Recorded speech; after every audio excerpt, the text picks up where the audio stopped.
Pockets के अच्छा लग रहा है।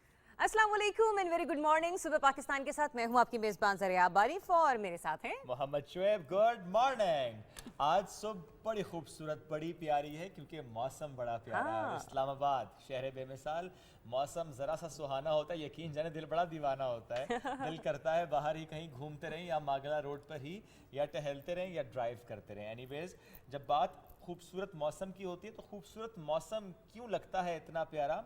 ग्रीनरी होती है, और जब बात ग्रीनरी की हो तो माहौलियाती तब्दीली के हफ्ते का न्यूयॉर्क में आगाज़ हो गया है। आज प्रोग्राम में सबसे पहले यूएन जनरल असम्बली के क्लाइमेट सेशन की खबर से ही गुफ्तगू का आगाज़ करते हैं। यूएन के तहत न्यूयॉर्क में 20 सितंबर से लेकर 26 सितंबर तक माहौलियाती तब्दीली पर मुख्तलिफ प्रोग्राम्स मुनक़िद किए। इस हफ्ते के मनाने का मकसद दुनिया को तेज़ी से बदलती हुई माहौलियाती तब्दीली से मुतालिक आगाही देना है। अब इस हफ्ते के दौरान क्या होगा? मुख्तलिफ डिबेट्स तो होंगी, खिताबात भी होंगे, मुख्तलिफ थीम्स के तहत प्रोग्राम्स मुनक़िद किए जाएंगे जिसमें ये जिक्र होगा कि ज़मीन को, कुर्रा अर्ज़ को माहौलियाती तब्दीलियों से कैसे आपने बचाना है, अपनी ज़िंदगी को कैसे मस्बत डायरेक्शन में लेकर जाना है। और ऐसे में शेब जो गवर्नमेंट ऑफ पाकिस्तान के इनिशिएट्स क्या रहे हैं, इस तमाम तर सूरत हाल के पेश नज़र हमें डेफिनेटली उनका भी जिक्र करना चाहिए क्योंकि मौसमियाती तब्दीली के असरात से निमटना ही इस हुकूमत की तरजीह है। कोशिश ये की जा रही है कि 2030 तक 60% क्लीन एनर्जी पर मुंतकिल हो जाएं, लेकिन तरक्की याफ्ता ममालिक अगर हम जिक्र करें तो तरक्की याफ्ता ममालिक को माहौलियाती तब्दीली से मुतालिक तरक्की पजीर ममालिक की मदद करनी चाहिए। गुज़िश्ता रोज़ जब वज़ीर-ए-आज़म पाकिस्तान इमरान खान साहब ने इस सिलसिले में एक इजलास से मुखातिब होकर अपनी बात की, इजहार ख्याल किया, तो उस दौरान उन्होंने बताया कि आलमी माहौलियाती तब्दीलियों से निमटने के लिए पाकिस्तान अपना कायदाना किरदार अदा करने के लिए पुरज़्म है। मज़ीद उन्होंने इस गैर रस्मी इजलास के मौके पर गुफ्तगू करते हुए कहा कि जो 10 बिलियन ट्री सुनामी मनसूबा है, इस समेत जो दीगर इक़दामात हैं वो भी किए जा रहे हैं कि किस तरह से हम अपने माहौल को बेहतर बना सकते हैं। तो prime minister of Pakistan Imran Khan साहब को इस सिलसिले में एजाज़ हासिल है, जो कि दुनिया भी उनके इस अहम किरदार की मोतरफ है कि पाकिस्तान में और दुनिया भर में अगर हम बात करते हैं ना माहौलियात को बेहतर बनाने के हवाले से, तो he is the first one जिन्होंने लीड ली और कहा कि माहौल को बेहतर बनाना कितना ज़रूरी है। ज़बरदस्त बात, और नो डाउट इमरान खान साहब ने जो कहा उस पर हम देखते हैं कि पूरी कौम लब्बैक कहती है। इमरान खान साहब करते हैं कि पौधे लगाने हैं, तब हम देखते हैं कि अगर किसी की बर्थडे भी आती है तब वो सोचता है केक नहीं काटते चले आए, जितने साल के हो रहे हैं उतने पौधे लगाते हैं। इससे मुतालिक एक आइडिया भी है जो आपसे हम कुछ दिन में शेयर करेंगे, कुछ दिन बाद शेयर करेंगे कि आपने बर्थडे पे क्या करना है इस साल। अच्छा जी, बढ़ते हैं आगे। मधुर और सुरीली आवाज़ से दिलों के तार जिसने छेड़े, फोक गायक तुफैल नियाज़ी साहब को याद करते हैं। उनको मद्दाहों से बिछड़े 31 बरस बीत गए।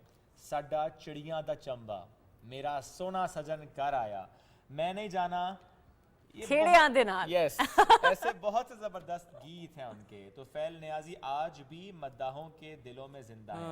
उनकी जो फनी जिंदगी है उस पर एक निगाह डालते हैं। लोक मौसीकी पाकिस्तानी सकाफत का एक खूबसूरत बाब है और जब जब लोक मौसीकी का जिक्र होता है तब तब तुफैल नियाज़ी का नाम जरूर आता है। मोहम्मद तुफैल नियाज़ी को बरसगीर की बेहतरीन लोक आवाज़ों में से एक आवाज़ होने का एजाज़ हासिल है, जिसे पंजाब भर के शायकीन इनकी गर्मजोशी और इस्तेआत की वजह से याद करते हैं। दिल विच रांझे दा ख्याल नहीं मैं गाना छेड़िया बेदार, मैं नहीं गाना छेड़िया बेदार। आप मुनक़सिम पंजाब के जिले केवड़थला के एक सिख गांव में मुसलमानों की एक छोटी सी तादाद में पैदा हुए। अपने करियर का आगाज रेडियो पाकिस्तान से किया। पाकिस्तान टेलीविजन लाहौर सेंटर की इफ्तिताही तकरीब में पहले लोक गुलकार की हैसियत से शिरकत की।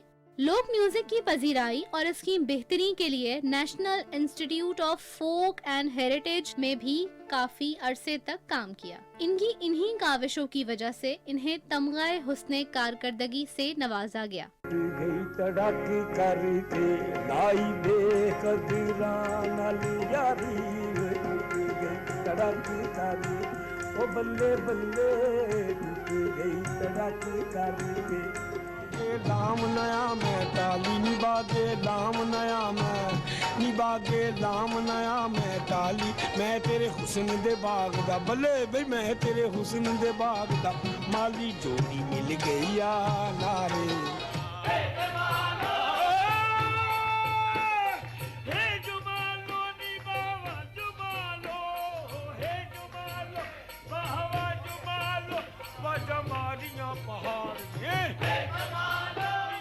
माही वे तेरे वेखण लई चुप चरखा गली विच डाम मैं लोकां पाने बड़ा कटदी तंद तेरियां यादां दे पाम। मोहम्मद तुफैल नियाजी 21 सितंबर 1990 को इंतकाल कर गए। इन्हें इस्लामाबाद में जी, तो ये रिपोर्ट आपने मुलाहिजा की, लेकिन इस रिपोर्ट के बाद हम एक और शख्सियत का हवाला आपको देने जा रहे हैं, लेकिन एक खूबसूरत से शेर के साथ। अभी जब ये रिपोर्ट चली थी और मैं रनडाउन में देख रही थी कि अच्छा हम जिक्र तो मीर तकी मीर का करने जा रहे हैं, तो सोचा कि उन्हीं के अशार में से एक शेर का इंतखाब किया जाए और इससे पहले कि हम उनकी रिपोर्ट की तरफ बढ़ें वो शेर आपकी नज़र किया जाए। तो शेर कुछ यूँ अर्ज है, याद उसकी इतनी खूब नहीं मीर बाजा, नादान फिर वो जी से भुलाया न जाएगा। तो अब रिपोर्ट देखिए। 18वीं सदी के अजीम शायर, उर्दू अदब का दरख्शां सितारा मीर तकी मीर 28 मई 1722 को अकबराबाद में पैदा हुए। एक मोतबर घराने में परवरिश पाने वाले मीर तकी मीर बहुत ही महज़्ज़ब और उसूल पसंद शायर थे। तबीयत से बहुत ही खुददार इंसान। खुददारी का ये आलम था कि वो अपनी पजीराई के लिए भी दीगर शोरा की तरह दरबार नहीं जाते थे। इनकी शायरी की सबसे नुमाया खुसूसियत ये है कि उन्होंने जिंदगी के हर पहलू पर अपने आप को मुकम्मल खुलूस और बेतकल्लुफी से बयान किया।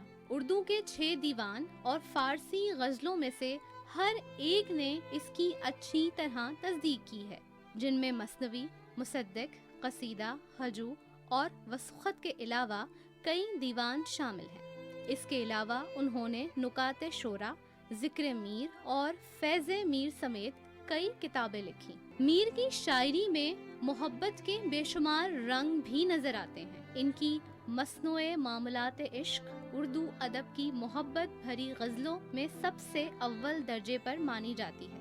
उल्टी हो गई सब तदबीरें, कुछ ना दवा ने काम किया, देखा इस बीमारे दिल ने आखिर काम तमाम किया। अहदे जवानी रो रो काटा, पीरी में ली आंखें मूंद, यानी रात भर थे जागे सुबह हुई आराम किया। आज के दिन सन 1810 में मीर तकी मीर अपने खालिक हकीकी से जा मिले। जी, तो रिपोर्ट आपने देख ली। जरा आगे बढ़ते हो और जरा अपने को होस्ट को बोलती हूँ कि मेरा शुक्रिया अदा करे। से thanks to me for what?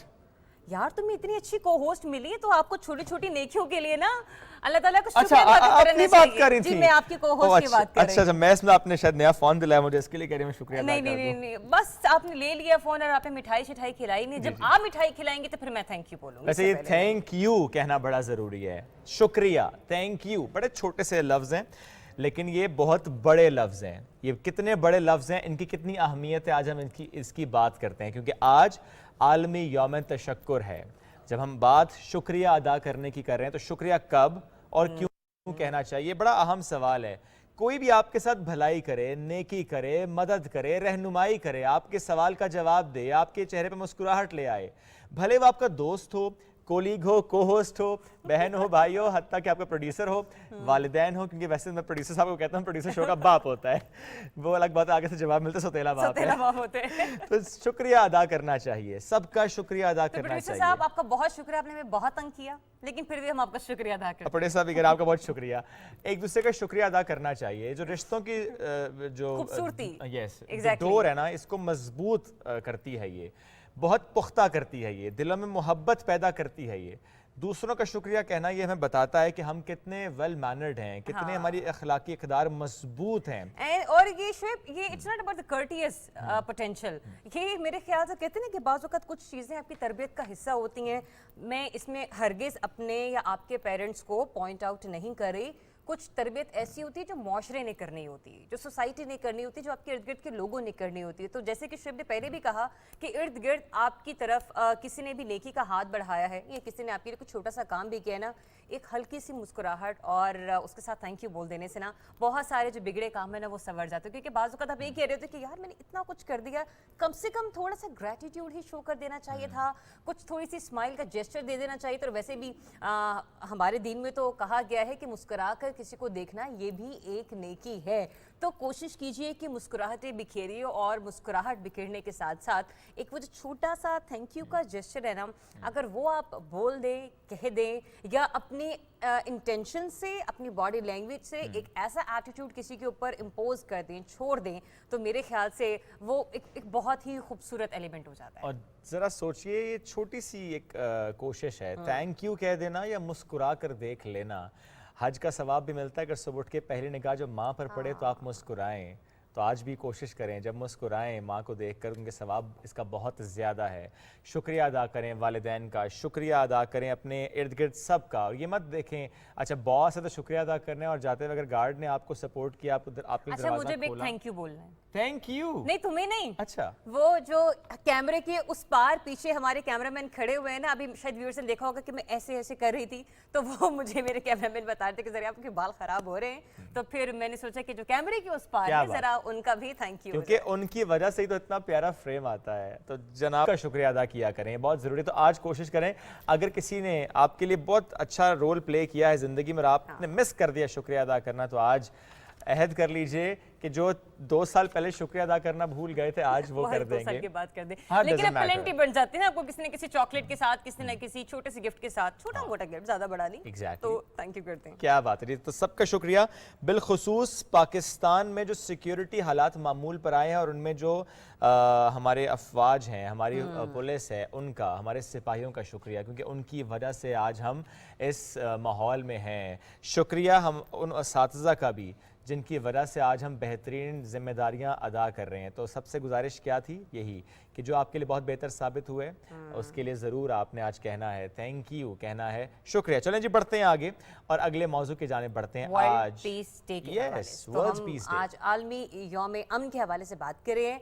तो पाकिस्तान समेत नाज़रीन दुनिया भर में आज आलमी यौम अमन मनाया जा रहा है और इस दिन के हवाले से कहा जाता है कि इस दिन को सेलिब्रेट करने का मकसद ये है कि अमन की अहमियत को उजागर करना है और दुनिया को हथियारों की दौड़ से पाक करना है। मतलब ये देखें कि एक ही दिन, और इसी दिन हम थैंक यू भी बोल रहे हैं और इसी दिन हम वर्ल्ड पीस डे भी सेलिब्रेट करें, क्योंकि अमन और मुस्कुराहट और शुक्रिया, ये तीनों चीज़ें ना शायद ना कहीं एक दूसरे से वाबस्ता होती हैं। यही वजह है कि पाकिस्तान आलमी अमन की काविशों में हमेशा पेश रहा है और हत्ता कि अक़वाम मुत्तहिदा के अमन मिशन के तहत शोरश ज़दा माशरों में हालात मामूल पर लाने हो या फिर अमन व अमान की बिगड़ती हुई सूरत हाल को बरकरार रखना हो, वहाँ पर भी पाकिस्तान पेश दिखाई देता है। तो अमन से दुनिया है बाकी, दुनिया को समझाना है, हमको आगे जाना है, अपनी मंजिल पाना है। ये दिन बता रहा है कि वाकई हमें आगे जाना है। एग्जैक्टली, नफरतें भुला कर आगे जाना है, तनाज़ात भुला कर आगे जाना है, साजिशों से पाक होकर आगे जाना है, भाईचारे के साथ पुरअमन दुनिया की मंजिल को पाना है। आलमी दिन, इसको मनाने का मकसद आपने कहा अमन की अहमियत को उजागर करना है। और अगर हम आज के थीम की बात करें, हर साल का एक थीम होता है, recovering better for an equitable and sustainable world. इस पर बात करेंगे। हमें ज्वाइन किया ब्रिगेडियर रिटायर्ड हारिस नवाज साहब ने। हारिस साहब, thank you very much. Haris साहब, ये हमने देखा है, चाहे वो मामलात इंडिया के साथ हों, चाहे वो हमारे गहरे पानियों में साजिश करें, तब भी हम हालांकि हम मार सकते थे, हालांकि हम अटैक कर सकते थे उनकी उस सबमरीन को, लेकिन हमने उन्हें पुश किया कि वापस जाओ। इसी तरह से जब भी उन्होंने शरारत की, हमने यही कहा कि हम अमन को बरकरार रखेंगे। अफगानिस्तान का मामला भी हो तो पाकिस्तान ने फैसिलिटेट किया, ईरान और सऊदी अरब का मामला हो, पाकिस्तान ने फैसिलिटेट किया। हारिस साहब, पाकिस्तान ने हमेशा वो कोशिश की जो करनी चाहिए एक ऐसे मुल्क को जो अमन का ख्वाह है। जी बिल्कुल, और सबसे बड़ी देखें, प्राइम मिनिस्टर पाकिस्तान ने जब टेक ओवर किया था प्राइम मिनिस्टर, उस वक्त सबसे पहले इंडिया को पैगाम ही यही दिया था कि हम आपको अमन और पीस का पैगाम देते हैं, आप एक स्टेप लें, हम 2 स्टेप लेंगे। लेकिन उन्होंने स्टेप क्या लिया है कि उन्होंने दे स्टार्टेड, आपके सामने उन्होंने पुलवामा इंसिडेंट कर दिया। और आज का दिन वैसे भी बहुत अहम है। आज का दिन यूनाइटेड नेशन में एक इजलास भी होता है, उसमें एक अहद किया जाता है कि हमने तमाम हॉस्टिलिटीज़ को ख़त्म करना है और पीस और अमन के साथ दुनिया में रहना है।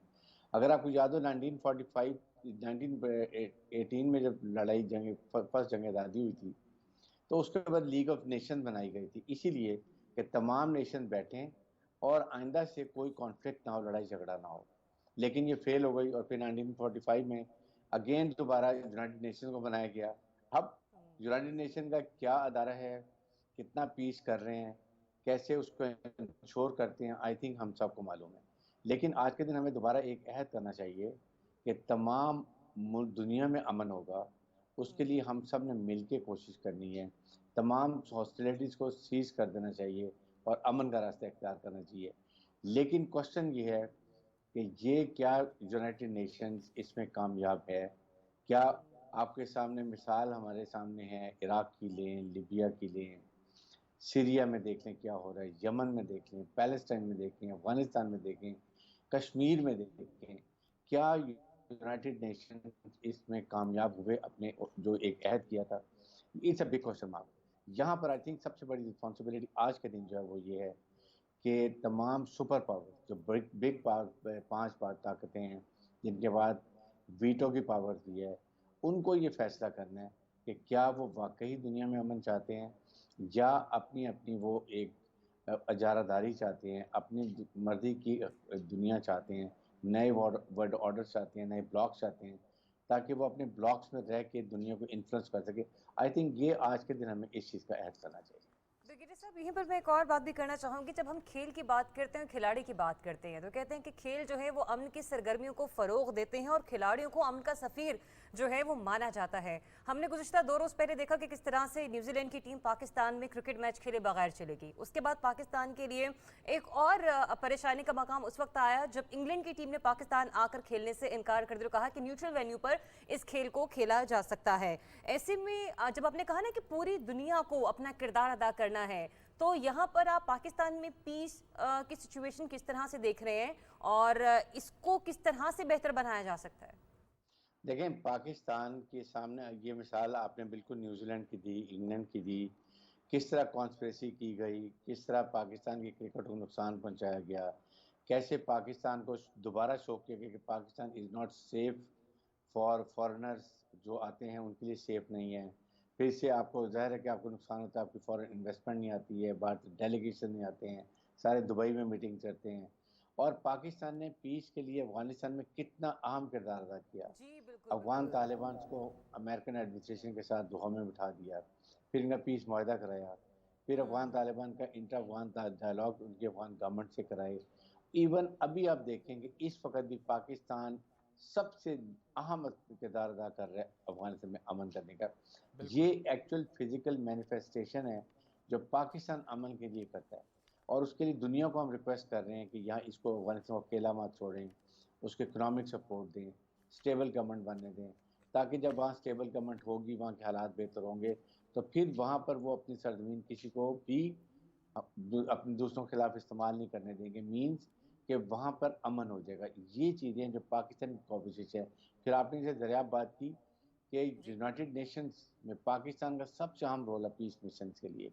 हमारे बहुत लोग शहीद भी हुए यूनाइटेड नेशन की ड्यूटीज़ करते हुए। तो आई थिंक पाकिस्तान ने जो अपना रोल करना है अदा वो कर रहा है। इसी तरह हर एक मुल्क को पीस और दुनिया में अमन के लिए अपनी कॉन्ट्रीब्यूशंस करनी चाहिए, जो बिल्कुल, ये जो हम आपने नहीं सर करते बात हैं। की ना कि दुनिया के हर मुल्क को कोशिश करनी चाहिए, यही मेरा सवाल है सर। बैनुल अक़वामी ताकतें, आलमी इदारे, क्या वो काम सही तरीके से कर रहे हैं? अमन के लिए जो स्टेप्स लेने चाहिए वो ले रहे हैं? मिजरेबली फेल हो रहे हैं, मिजरेबली।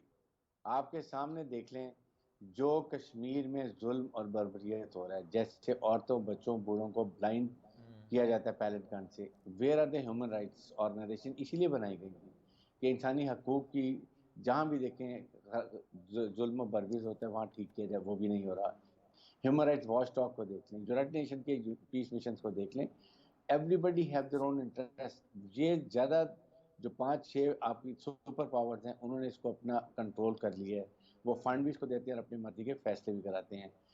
अफगानिस्तान के हालात देख लें, कितनी इस वक्त सब कुछ वहाँ के इतने हालात अबतर हैं, वहाँ के फंड्स सीज कर दिए गए हैं, जी। जज के ब्लैकमेल किया जाए, अपनी मर्जी के फैसले कराए जाए। आई थिंक आज के दिन कम से कम यूनाइटेड नेशन ने एक फैसला करना चाहिए, अहद करना बिल्कुल चाहिए बिल्कुल कि आज हम कोशिश करें। सही। और हम उम्मीद करते हैं कि यूनाइटेड नेशंस जो है न सिर्फ अक़वाम आलम बल्कि ये तमाम फैसले करते वक्त कश्मीर को भी मलहूज़ खातिर रखेगी। बहुत शुक्रिया आपका ब्रिगेडियर रिटायर्ड हारिस नवाज साहब अपना वक्त। तो नाज़रीन, प्रोग्राम में आगे बढ़ते हैं और बात करते हैं सुरों की मलिका तरन्नुम मैडम नूर जहाँ के हवाले से कि अगर आज वो हमारे दरमियाँ होती तो हम उनकी कौन सी बर्थडे जो है वो सेलिब्रेट कर रहे होते। तो मैडम नूर जहाँ अगर आज होती तो हम उनकी 95th बर्थडे जो है वो सेलिब्रेट करते और उनकी शख्सियत के बारे में बताया जाता है कि मैडम साहिबा 21 दिसंबर 1926 में पैदा हुई थी और उस हिसाब से अगर हम आज का जिक्र करें तो वो 95 बरस की होती हैं। उनके बारे में एक दिलचस्प चीज़ मैं आपको बताऊं, उनके खैर मद्दा उनके परस्तार तो ये जानते ही होंगे कि जो मैडम साहिबा थी उनका जो असली नाम था वो अल्लाह वसाई था। तो अल्लाह वसाई से मैडम नूर जहाँ का सफ़र शुएब इंतहाई खूबसूरत रहा। बेशक, और बिलखुसूस 1965 की जंग, उसका माहौल, उसमें लहू को गरमाना और उसमें एक जो रूह फूंक दी उनके मिली नगमों ने, उसकी तो क्या ही बात है। मलका तरन्नुम नूर जहाँ अगर आज ज़िंदा होती तो 95 बरस की होती। बढ़ते हैं आगे जनाब एक और सेगमेंट की तरफ और उस दिन का जिक्र करते हैं जिसका ताल्लुक बराह रास्त हमारी सेहत से। हम बात किसकी करें?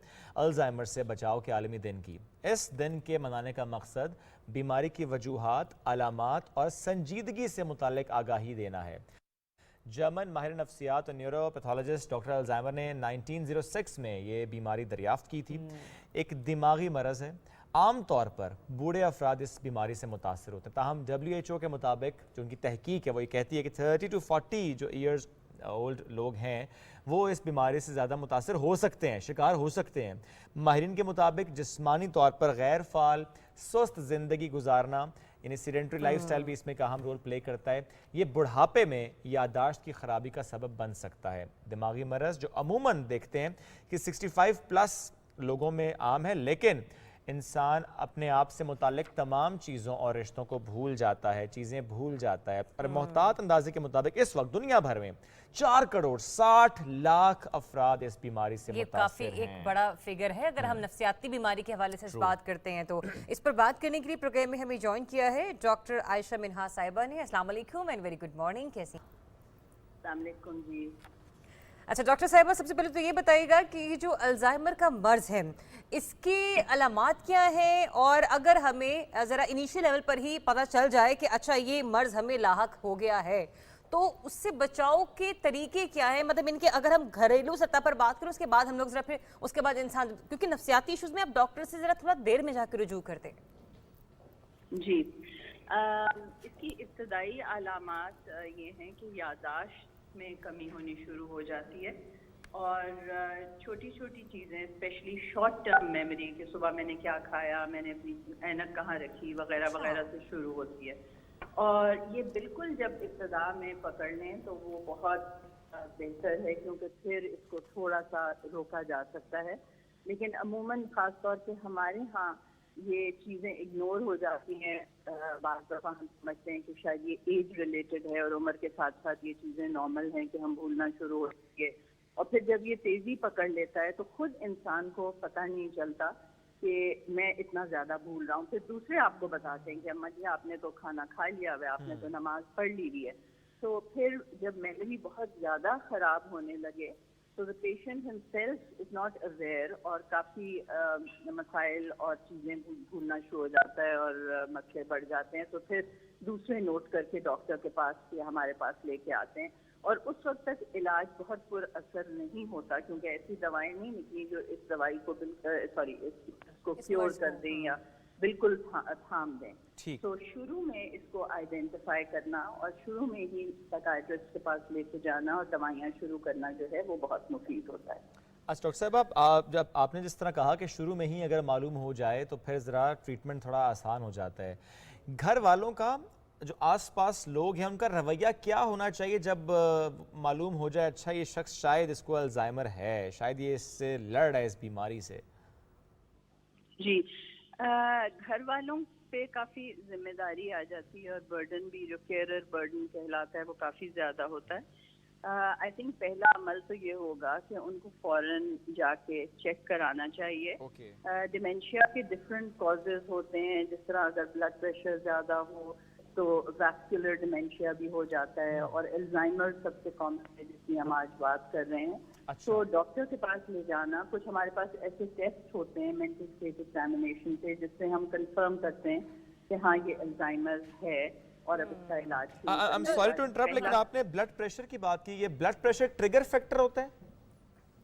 नहीं, मैं ये कह रही थी कि डिमेंशिया जो कि भूलने की बीमारी का साइंसी नाम है, उसके मुख्तलिफ कॉजेज हैं, जिनमें से सबसे कॉमन अल्जाइमर्स है, जिस पे हम आज बात कर रहे हैं। अच्छा, लेकिन इसमें क्या ब्लड प्रेशर का और शुगर का रोल होता है डॉक्टर साहिबा?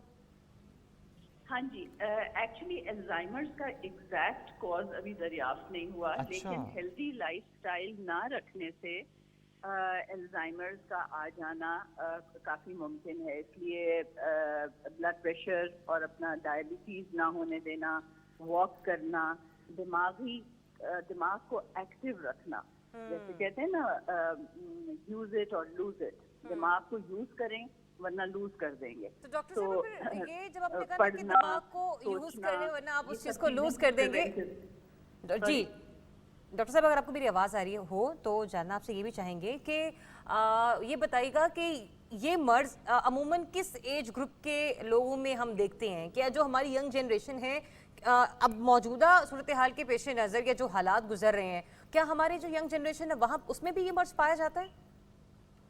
नहीं, डिमेंशियाज जो हैं बड़ी उम्र के मर्ज होते हैं, जवानी में नहीं होते, और आमतौर पे 60 प्लस या 65 प्लस जो है ये अल्जाइमर्स होता है और डायग्नोज किया जाता है।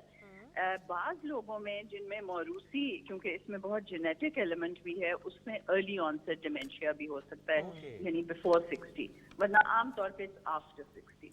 ठीक है डॉक्टर साहिबा, thank you very much. And why we are discussing this because जो तहकीक है उसके मुताबिक पूरी दुनिया में 2050 तक हर 8 में से 1 शख्स इस मर्ज में मुब्तला हो सकता है, इसलिए अपना लाइफस्टाइल चेंज करना बहुत ज़्यादा ज़रूरी है। हेल्दी लाइफस्टाइल होगा, बीमारियों से आप दूर रहेंगे। क्विक ब्रेक भी लेना ज़रूरी होता है। तो बस फिर आप आलू के पराठे लाते रहें कल की तरह। ठीक है जी, आलू के पराठे ले हेल्दी ब्रेकफास्ट होगा तो हम हेल्दी रहेंगे। चलें ठीक है जी, आलू के पराठा खाएंगे आज, फिर नहीं आज तो मलाई नहीं, कल खाएंगे। ब्रेक लें जी, स्टे ट्यून्ड टू द बाहर जाके खा सकते हैं बहरहाल।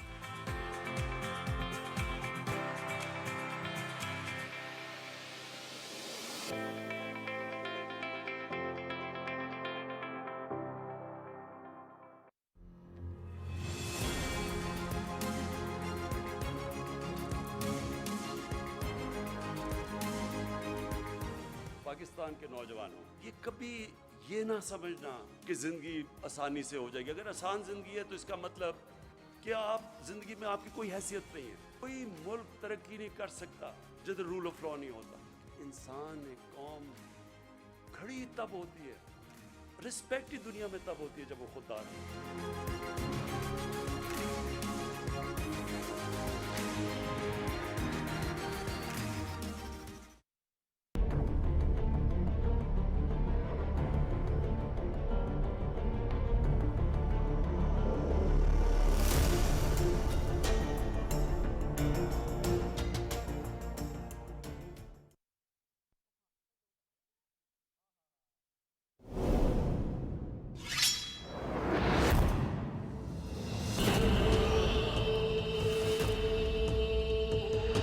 सब सुन ले, तुर्कों के दरमियान आग लगाकर किसी ने काई सिपाही पर तलवार उठाई, उन्हें आपस में लड़वा दिया हमने, तो सजा सिर्फ मौत होगी।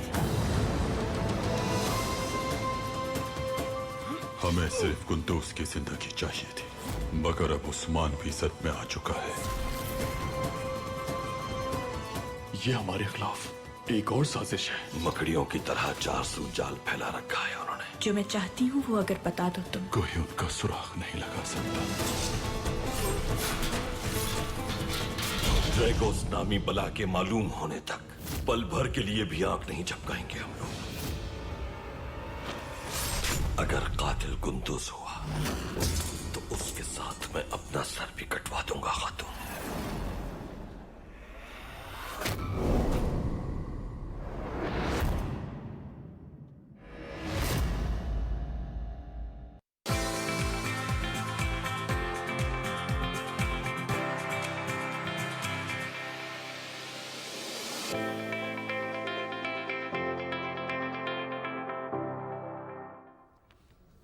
जी वेलकम बैक टू ब्रेक के बाद एक बार फिर से आपको खुशामदीद कहते हैं। वैसे तो क्या कहते हैं, हम लोग इस वक्त लाउंज में आ गए हैं। अगर कैमरा दिखा सकता पैन करके, अगर दिखा सकता तो पता चल जाता कि इस वक्त कितनी स्पेस क्रिएट हो चुकी है, क्योंकि हम लोग लाउंज में आ गए और हमने मेहमानों को भी टाइम देना होता है। तो अमूमन किसी नए गेस्ट को बुलाने के लिए भी अगर हमने कुछ भी तैयार करना होता है तो हम अपना सेट थोड़ा सा पीछे कर देते हैं। लाइक वो जो टेबल हमारी होती है वो कर देते हैं। जगह जिक्र में बनाना बहुत जगह जरूरी बनाना बड़ी जरूरी है। तो वो इसलिए भी मैं जरा शेफ जिक्र कर रही हूँ इस बात का, क्योंकि आज जो हमारे पास मेहमान शख्सियत है ना, वो है interior designer. Yes, interior designer है सुहेला अरशद, और आज हम उनसे ये जानने की कोशिश करेंगे कि 3 मरले के घर को कैसे आपने मैनेज करना है, कमरों के पेंट क्या होने चाहिए, कर्टन्स क्या होने चाहिए, जब हम फर्नीचर सिलेक्शन पे जाएं तो क्या करें कि वो छोटे छोटे कमरे जरा खुले खुले से लगे, कम जगह ज्यादा लगे लेकिन आरामदेह भी रहे। इस पर आज हम बात करेंगे। Suhela is with us in the studio. अस्सलाम वालेकुम, गुड मॉर्निंग, कैसी हैं आप? अल्हम्दुलिल्लाह। ये बताएं कि आपने अपने घर में सारे वो टोटके लगाए हुए हैं कि अच्छा घर सबसे ज्यादा खुला और सब प्यारा, एक्सपेरिमेंट्स किए हुए सारे एक्सपेरिमेंट्स किए हुए हैं। सबसे बेस्ट एक्सपेरिमेंट आपका कौन सा रहा अब तक? सबसे बेस्ट एक्सपेरिमेंट ये रहता है कि जब हमारे जो एक्सपेरिमेंट्स फेल्ड होते हैं हम उनसे ज़्यादा सीखते हैं एज कम्पेयर कि हम एक एक्सपेरिमेंट करें और वो बिल्कुल वन गो में ठीक चला जाए। Failure is a step towards a success. और हम ये करते हैं कि एक अगर चीज़ गलत हो रही है तो वी नो कि हमें नेक्स्ट टाइम ये चीज़ रिपीट नहीं करनी है। Even in design, even in colours हम वो चीज़ें रिपीट नहीं करते हैं। और ओके अच्छा, सबसे पहले तो मैं ज़रा यहीं से स्टार्ट करती हूँ, क्योंकि मेरे घर में भी ना थोड़ा सा इंटीरियर का काम चल रहा है, तो मैं उस पर ज़रा बात करना चाहती हूँ। सेट तो आपने देखिए कितना ग्रीन और कितना शादाब सरसब्ज आपको नजर आ रहा है। अगर हम जब घर में पौधे रखते हैं, क्योंकि इंटीरियर के दौरान आपकी जो इन हाउस प्लांटेशन है ना, वो भी बड़ा मैटर करती है। वो हाँ, इंडोर जो आपकी है, तो इंडोर प्लांट्स माहौल को खूबसूरत बनाने के लिए और एक अच्छा इमेज क्रिएट करने के लिए कितने ज़रूरी होते हैं? इंडोर प्लांट्स बहुत ज़रूरी हैं। अब बेसिकली हमारे इंडोर प्लांट्स के अंदर भी कैटेगराइजेशन होती है। कुछ इंडोर प्लांट्स होते हैं, जैसे हमने इंडोर पेट्स रखे होते हैं, कैट्स रखी होती हैं, डॉग्स वगैरह रखे होते हैं जो इंडोर्स होते हैं, तो हमें ये भी देखना है कि क्या उनके लिए भी पॉइजनस तो नहीं है।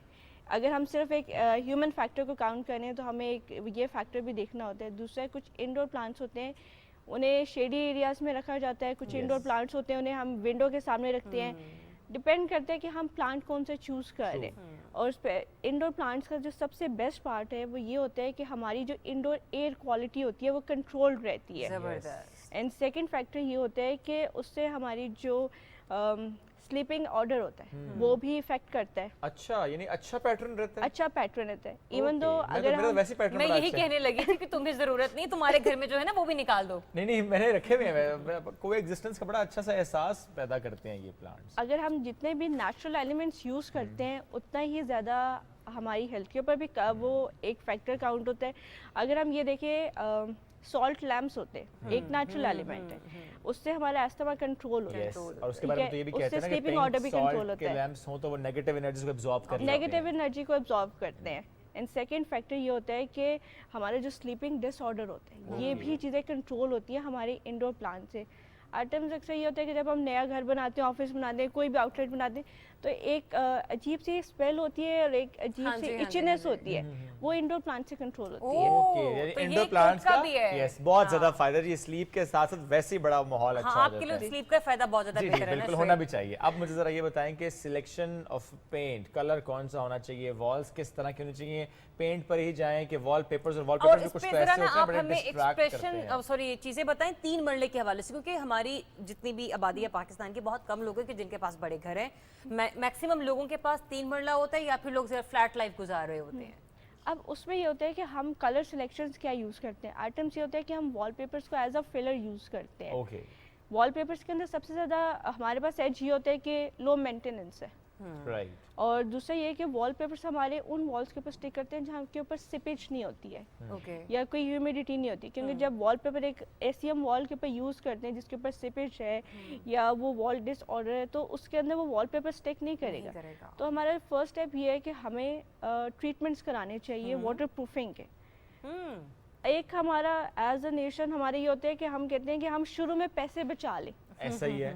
शुरू में क्या, अब तो आखिर तक पैसे बचाते हैं? नहीं, हम ये करते हैं कि हम इंस्टेड कि हम एक दफ़ा इन्वेस्ट करें, हम 3-4 दफ़ा इन्वेस्टमेंट्स करते हैं। हम मेंटेनेंस कॉस्ट पे बहुत लगा देते हैं। मेंटेनेंस कॉस्ट पे हम ज़्यादा लगाते हैं इंस्टेड कि हम एक वन गो में एक अच्छा ट्रीटमेंट कराएं। और दूसरा ये होता है कि हम ये करते हैं कि हम हैवी ड्यूटी फर्नीचर्स यूज़ करते हैं, जिसकी वजह से हमारी एक बड़ी स्पेस पे कंजस्टेड लगने शुरू हो जाती है। जैसे कि जब आप कहीं जाती हैं किसी के घर या ड्राइंग रूम आपने देखा तो आपने कहा अच्छा ये तो उन्होंने बड़ी कोई ना गड़बड़ करके रखी हुई है, ना इस तरह का फर्नीचर, ना इस तरह का सोफा, ना ये कलर और ना इतना बड़ा सोफा, तो क्या क्या वो गलतियां जो नॉर्मली पाकिस्तानी अब करते हैं? मैं अगर आप मुझे असल में इजाज़त ये दें, सब- ये जो पोशिश वाले सोफे ना, ये भी मैंने लोगों के घरों में जहाज नुमा रखे हुए देखे हुए हैं। बताएं जी, जहाज में सोफा। अच्छा, उसमें ये होता है कि ये सब फैक्टर्स होते हैं ना, इंटरलिंक्ड होते हैं। हमारे कलर, हमारा अगर कोई हम थीम चूज़ करते हैं वो उसके अकॉर्डिंगली, हमारे थीम के अकॉर्डिंगली ही बेसिकली हमारा फर्नीचर होता है। अगर एज ए इंटीरियर डिज़ाइनर मैं बात करूँ तो एक थीम के अंदर हमारे कलर पैलेट्स, हमारी फर्नीचर सिलेक्शन, वो सब कुछ डिस्क्राइब होता है।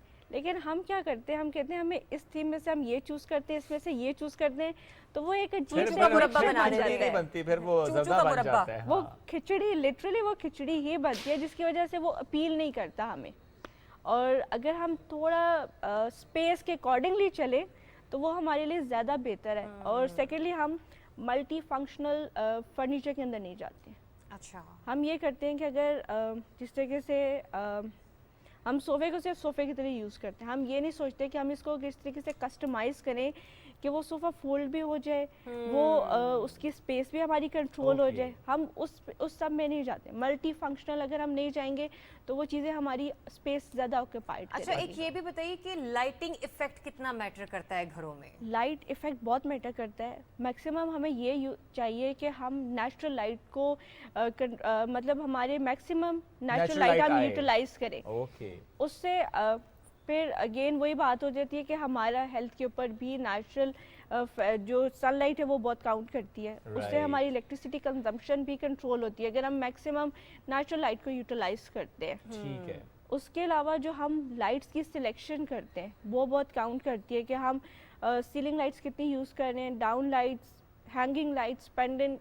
अब हमारे अंदर लाइट्स की भी बहुत वो कैटेगराइजेशन। कैटेगरीज अपनी जगह, मुझे सिर्फ 2 रंगों में बता दें, वो सफ़ेद लाइट ठीक है कि पीली वाली ठीक है? किसी जगह पे वो हमारी सफ़ेद लाइट अच्छी लगती है और किसी जगह किस हमारी जगह पे पीली सफ़ेद और किस जगह पे पीली? हाँ हाँ, आई वांट टू नो। जो अगर हमने एक वार्म इन्वायरमेंट देना है रूम्स के अंदर, मोस्टली हम ये करते हैं कि हम मिक्स्ड लाइट्स यूज़ करते हैं। अच्छा। हम वाइट लाइट्स भी यूज़ करते हैं जिसको हम फ्लोरेसेंट लाइट्स कहते हैं, बिल्कुल। और हमारी जो येलो लाइट्स होती हैं उनको हम वार्म लाइट्स कहते हैं। तो हम दोनों एक कॉम्बिनेशन के अंदर यूज़ करते हैं कि अगर हमें लाइट बहुत ज़्यादा रूम में चाहिए हम फ्लोरेसेंट लाइट्स ऑन करेंगे, ठीक और अगर हमें Okay. थोड़ा एक डिम इन्वायरमेंट चाहिए जिस तरीके से हम लैम्प्स वगैरह में यूज़ करते हैं, हम वार्म लाइट्स यूज़ करते हैं। तो ओके। अच्छा, ये भी बताइएगा कि जब हम बात में एक्चुअली मैं इस्लामाबाद में तो रह रही हूँ 4 सालों से, और सॉरी 2.5 सालों से, फिर मैं कराची भी विज़िट किया, वहाँ पे भी काम किया, और लाहौर तो मेरा अपना शहर है।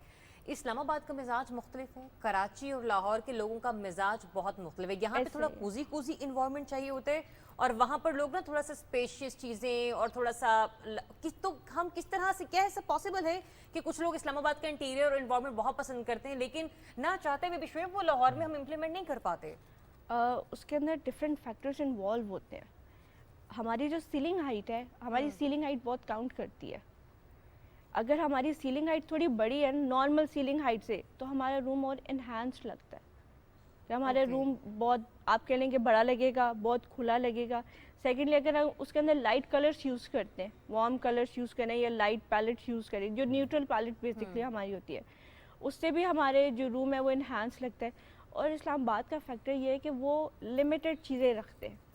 लाहौर एंड कराची में ये है कि वो मतलब उन्हें ये होता है कि सब कुछ ना कुछ रखना है, तो वो जब हम वो सब कुछ ना कुछ रखने में जाते हैं वहाँ पे हमारा मसला होता है। And Okay. कराची का एक फैक्टर ये है कि कराची में ह्यूमिडिटी लेवल बहुत ज़्यादा है। उसमें ये होता है कि जो हमारी मेटल की चीज़ें होती है उनके अंदर एक केमिकल रिएक्शन होता है जिसकी वजह से आप वो केमिकल जो मेटल की चीज़ें वो खराब हो जाती हैं, रस्ट। जल्दी रस्ट उनको जल्दी पिकअप बिल्कुल करती ऐसा है। लेकिन यहाँ पे जिस तरीके से पंजाब में अगर हम बात करें तो वहाँ नहीं पंजाब में होता। इस तरीके से नहीं पता है। मैं क्यों मुस्कुरा रही हूँ? एक एक्सपीरियंस, आपने ह्यूमिडिटी की बात की ना, वो मेटल का, मैं और मेरी को होस्ट सॉरी को एंकर होती थी, बहुत अच्छी दोस्त भी महक असलम, मुझे ना सब्जियां खाने का बहुत शौक है और मैं सलाद का सामान लेकर आती थी। आप यकीन करें वहाँ पे ह्यूमिडिटी लेवल की बात हो रही है, गलती से रात को मूलियाँ या गाजर बाहर रह गई हैं, शुएब वो सुबह उठ के मोमबत्ती बनी होती थी मतलब वो इस कदर नरम हो जाती थी, एक दिन की ताजा सब्जी वहां पे खराब। ये कराची का एक बड़ा मसला है, ये ह्यूमिडिटी फैक्टर तो मैं बहुत तो ज्यादा है। कहता हूँ इंसानों को भी जंग लग ये जाता है कराची के साथ साथ जो हमारे नॉर्दर्न एरियाज है वहाँ पे भी ह्यूमिडिटी फैक्टर है। अच्छा। अगर आप वहाँ पे रखें ना, मोस्टली अगर हम नॉर्दर्न एरियाज में जाते हैं तो वहाँ पे ये होता है कि नमक के अंदर उन्होंने चावल के दाने रखे होते हैं। अच्छा नहीं ताकि एब्जॉर्ब कर लें वो एब्जॉर्ब, yes। क्योंकि जो चावल होता है वो ह्यूमिडिटी को एब्जॉर्ब करते हैं, उससे तभी तो कहते हमारा हैं खुदा ना खास्ता मोबाइल फोन पानी में गिर जाए तो फौरन चावल में रख अच्छा, दो, ऐसे पानी ही। एब्जॉर्ब कर लेते, ओके, टोटके ओके, होते हैं ओके, ये। ओके। अब हमारा ये है कि हम बहुत ज़्यादा मॉडर्नाइजेशन में जा रहे हैं और हमारे जो नेचुरल फैक्टर्स हैं, नेचुरल एलिमेंट्स हैं, वो हम हमें उनको eliminate बहुत कर पीछे रहे हैं, गए जिसकी हैं, वजह से मसाइल हैं। जिसकी वजह से प्रॉब्लम्स हैं। सही है। अब सेकेंडली अगर हम कोई भी एस्पेक्ट ले लें, इंटीरियर का एस्पेक्ट ले लें, आर्किटेक्चर का एस्पेक्ट ले लें, उसके अंदर जितने हम maximum utilisation of natural factors use करते हैं उतनी हमारी मेंटेनेंस कॉस्ट कम होती है। ओके, ठीक है। सेकेंडली एक हमारे हेल्थ के ऊपर भी एक पॉजिटिव इम्पैक्ट होता है। बस एक बात मुझे और बताइएगा कि अगर कमरे का साइज है छोटा जी। और आप चाह रहे हैं कि उसमें ऐसा फर्नीचर सेलेक्ट करें, पर्दे ऐसे सेलेक्ट करें, कलर भी और लेंथ भी, कि वो कमरा जो है थोड़ा सा खुला लगे, वार्डरोब हो, डोर मैट्स हो, या जो भी चीज़ आपने इस कमरे के अंदर यूटिलाइज करनी है, वो क्या क्या छोटे छोटे से टिप्स हैं जो आप देंगी? उसके अंदर छोटे टिप्स ये हैं कि एक तो हम जो लाइट कलर पैलेट चूज़ करेंगे, ओके। वाइट, ऑफ वाइट, और अगर हमें एक कोई फीचर वॉल बनानी है, उस फीचर वॉल को बनाने का ये होगा कि एक तो हम उसके अंदर कोई भी डार्क कलर यूज़ कर लेंगे या मिड टोन्स यूज़ कर लेंगे। एक तो उससे जो रूम का ब्रेक हो जाएगा, मतलब एक ब्रेक थ्रू आ जाएगा, एक फीचर एलिमेंट हो जाएगा। सेकेंडली ये होगा कि जो हमारे कर्टन्स होंगे वो हम सीलिंग हाइट के रखेंगे। आइटम्स होता है कि अगर हमारी खिड़की छोटी है ना, तो हमारी एक मेंटालिटी है कि हमने कर्टन उसी साइज का बनाना है, हाँ जी। लेकिन उससे हमारा रूम और कंजस्टेड लगता है। वो छोटी छोटी तो अगर हम चाहे छोटी हो, पर्दा आप बड़ा होना चाहिए, थोड़ा बड़ा, हमें उसके साइज से एटलीस्ट बड़ा रखना चाहिए। उससे होता है कि एक रूम में एक ऐसा एम्बियंस क्रिएट होता है कि वो थोड़ा रूम हमें इनहैंस लगता है।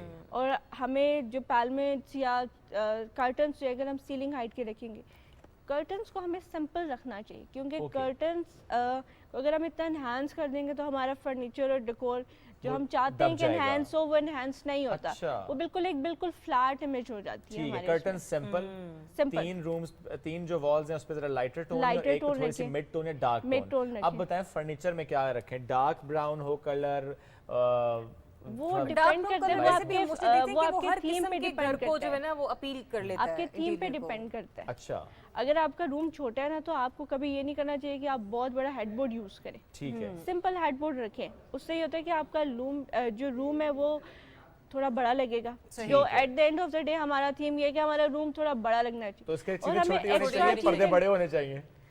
पर्दे बड़े उस तरीके से नहीं है, पर्दे सिंपल है, उसकी सिर्फ साइज हमने लेंथ, हमने उसकी लेंथ और उसका साइज बड़ा ही हो गया ना, बड़ा और में क्या है, बड़ा ही हो गया।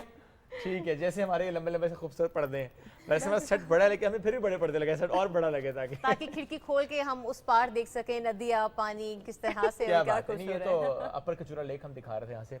चले, thank you very much Suhela, it was nice having you, और बड़े अच्छे टिप्स आपने, स्पेशली जो छोटे से रूम को बड़ा आपने दिखाना है वो कैसे आपने दिखाना है। लेकिन कोई स्टूपिड एक्सपेरिमेंट प्लीज मत कीजिएगा। हाँ, लेकिन किसी और दिन हम दोबारा बुलाएंगे, लिविंग रूम और ड्राइंग रूम, उसके इंटीरियर डेकोरेशन पर भी बात करेंगे। एनीवेज एक ब्रेक लेंगे, वापस आएंगे, साथ रहिए।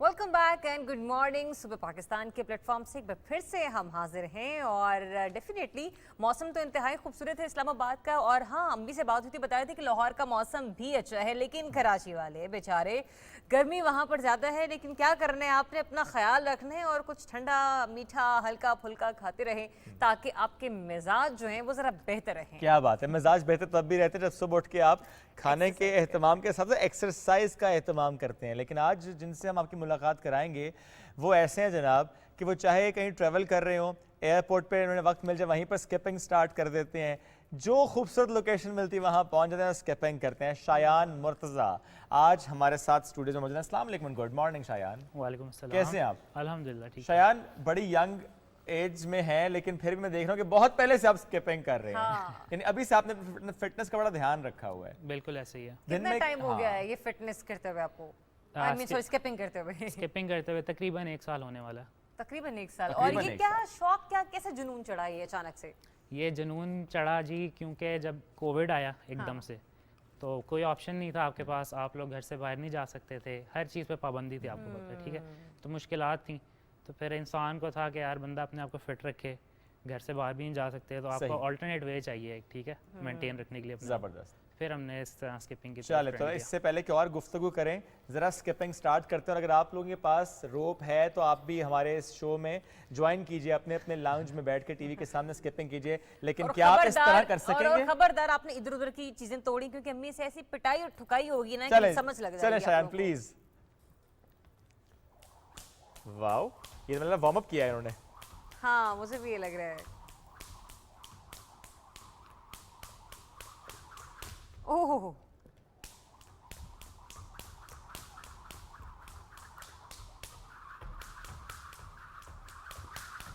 वाओ, जबरदस्त है यार,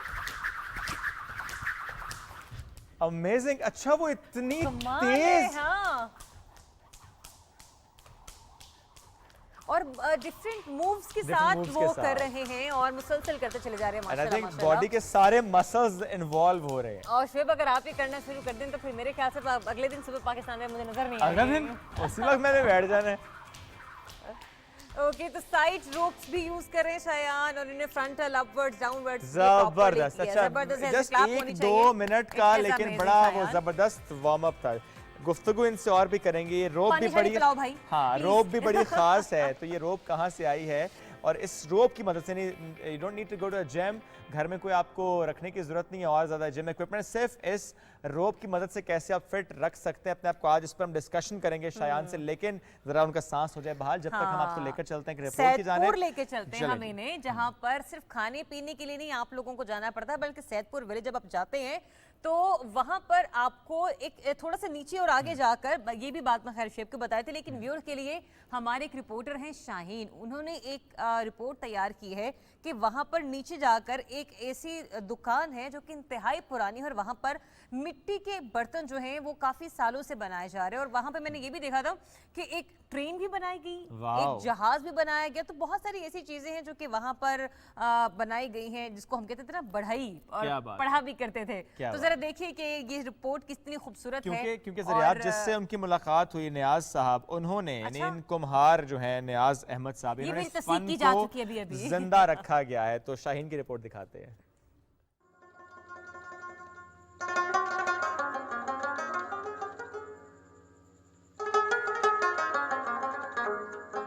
मारगला हिल्स के दामन में वाक़या कदीम गांव सैदपुर विलेज हमारी सकाफती विरसे का मस्कन है। यहाँ कदीम इमारत, खूबसूरत मनाजिर और इस गांव की तारीख सियाहों के लिए कशिश का बाइस बनती है।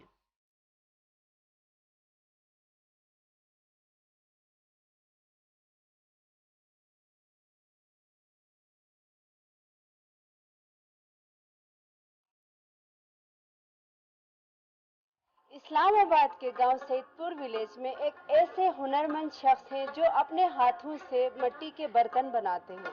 नाज़रीन, वो क्या क्या बनाते हैं आपको अंदर लेके चलते हैं और दिखाते हैं।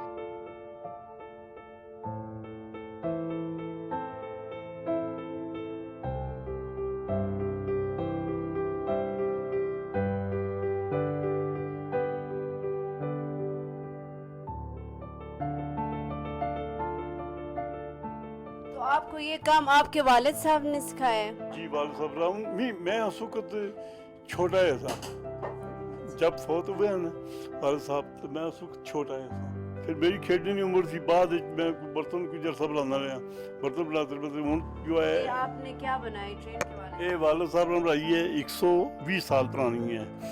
इस ट्रेन की देखने से इंजीनियर पीर बेर अली शाह साहब इंजीनियर को लेके आए हैं। पहले आप देख के गए 2 दफ़ा, फिर इंजीनियर क्या कह रहे हैं दूसरी लोही नहीं बनाने होते, एक बंदे ने मिट्टी नहीं बनाई है। तो ये जो मटेरियल आप कहाँ से लेकर आते हैं? इस्लामाबाद से। इस्लामाबाद किसी जगह बेसमेंट बनाते हो तो उधर से मिट्टी जमीन से 2 फुट उठा के नीचे वाली मिट्टी जिसको हवा ना लगी है। इसके साथ आप और क्या मटेरियल इस्तेमाल करते हैं मट्टी के साथ? पानी, सिर्फ पानी होता है। मैं तैयार की थी ये गड्डी है, पहले वटाइयां बनाया, पुल बनाया रोड से पहले, पुल के बीच गाड़ी रखी है बना के, मिट्टी थी सारी चीज़ें। इस काम से आपको कोई फायदा होता है? फायदा तो ये होता है बड़े बड़े अफसर इन्हें देखने से तो मैंने दे जाने नाम दे जाने, आम लोग इन्हें जो 20 रुपये टिकट है तो दे जाने, गुजारा मेरा हो जाना है। ये फन और ऐसे फनकार हमारी सकाफती विरसे का वो कीमती असासा हैं जो दुनिया भर में पाकिस्तान के तशख़्ख़ुस के लिए अपना अलग मुकाम रखते हैं। ज़बरदस्त रिपोर्ट। शाहीन की बढ़ते हैं आगे क्योंकि अब सांस उनका हो गया है बहाल, जिन्होंने कभी की है स्किपिंग। रोप स्किपिंग की जब हम बात कर रहे हैं, फिट रखने की बात कर रहे हैं, तो आज हमने शायान से ये समझना है कि भैया जिम शिम की ज़रूरत भी नहीं है, प्लस ये जो एक गिला हम करते हैं वक्त ही नहीं मिलता।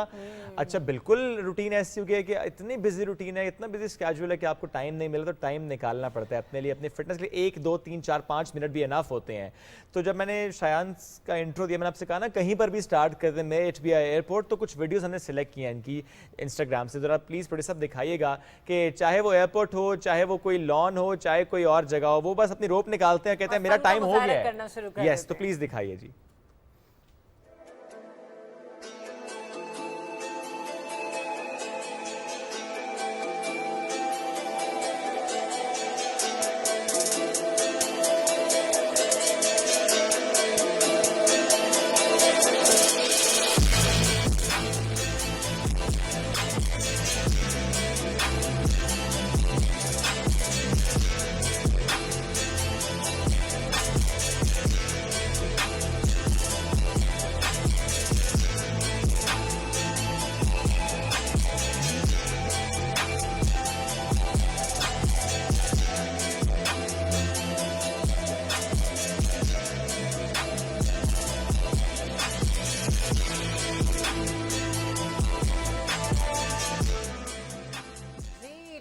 कहीं पर भी शायाना भी कहते हैं हम खूबसूरत जगह ढूंढते हैं, इसलिए खूबसूरत जगह के लिए सुबह पाकिस्तान तो आना जरूरी था। तो हमने आज एक नया सेट आपको दिया ना, नई खूबसूरत जगह दी है। अच्छा शायान, ये जो हमने दिखाया कि आपको जगह चाहिए और आप शुरू हो जाते हैं, लाइक एक क्यूरियोसिटी होती है, एक होती है कि बैठे बैठे थक गए बस अब शुरू हो जाओ, कभी कभी ऐसा होता है? बिल्कुल ऐसा भी होता है, कभी कभी आपका मूड डाउन जा रहा होता है।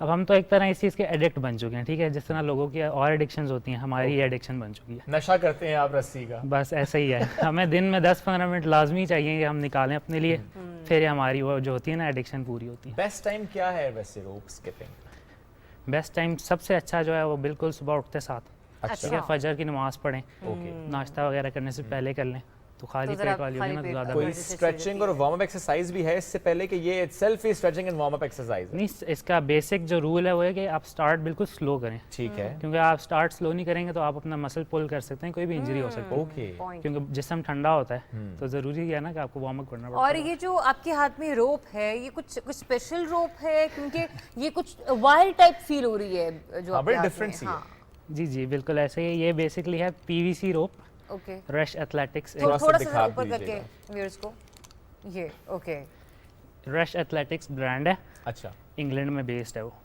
तो उनकी ये PVC रोप है, इसमें स्पेशल PVC यूज़ होता है जिससे ना ये चलते हुए बेंड नहीं होती, आपस में लिपटती नहीं है। जो सिंपल ऑर्डिनरी रोप्स होती है ना जो आप यूज़ करें, जब आपने ट्रिक्स करनी है, कोई मूव्स करने हैं ना, तो आपस में लिपट जाती है, तो वो उसकी फिनिशिंग और स्पीड और वो चीज़ नहीं बन पाती है, इसलिए ये स्पेशल है। ज़बरदस्त। तो आपकी देखा देखी अब आपके दोस्त यार भी यही कर रहे हैं? बिल्कुल, काफ़ी लोग हैं जिनको हमने इस पे लगाया और मतलब शौक से करते हैं। और मजे की बात है कि वो ये बता रहे हैं कि जिस वक्त कोविड डेज थे और लोगों के पास करने को कुछ नहीं, तो बड़ी मीम्स बनती थी कि मैंने आज 1 किलो चावल पकाए और इसमें से 1 पाव चावल में गिनकर बैठ चुका हूँ। उस वक्त ये सिरोपिंग कर रहा हूँ, उस वक्त हम अपनी स्किल डेवलप कर रहे थे। ये बिल्कुल ये स्किल है आपके पास, तो ये तो हमने डेवलप कर ली। क्या बाकायदा इसकी ट्रेनिंग भी ली जानी चाहिए कि कोई इंजरी ना हो जाए, या कि बस स्टार्ट करें खुद ब खुद सीख जाएंगे? स्टेप वाइज चलते हैं ना, आप कोई भी चीज़ पे एकदम एक्सट्रीमली जाएंगे तो नुकसान होगा। आप बेसिक स्टेप्स सीखते हैं, बेसिक मूव सीखते हैं, फिर एडवांस की तरफ जाते हैं, इस तरह आप प्रोग्रेस। तो शायद अब तक कितने ऐसे स्विंग स्टेप्स हैं जो आप कर चुके हैं इसमें? मेरे पास अराउंड 20 मूव्स हैं। 20 मूव्स, राइट। ये बताएं और what is your best moment?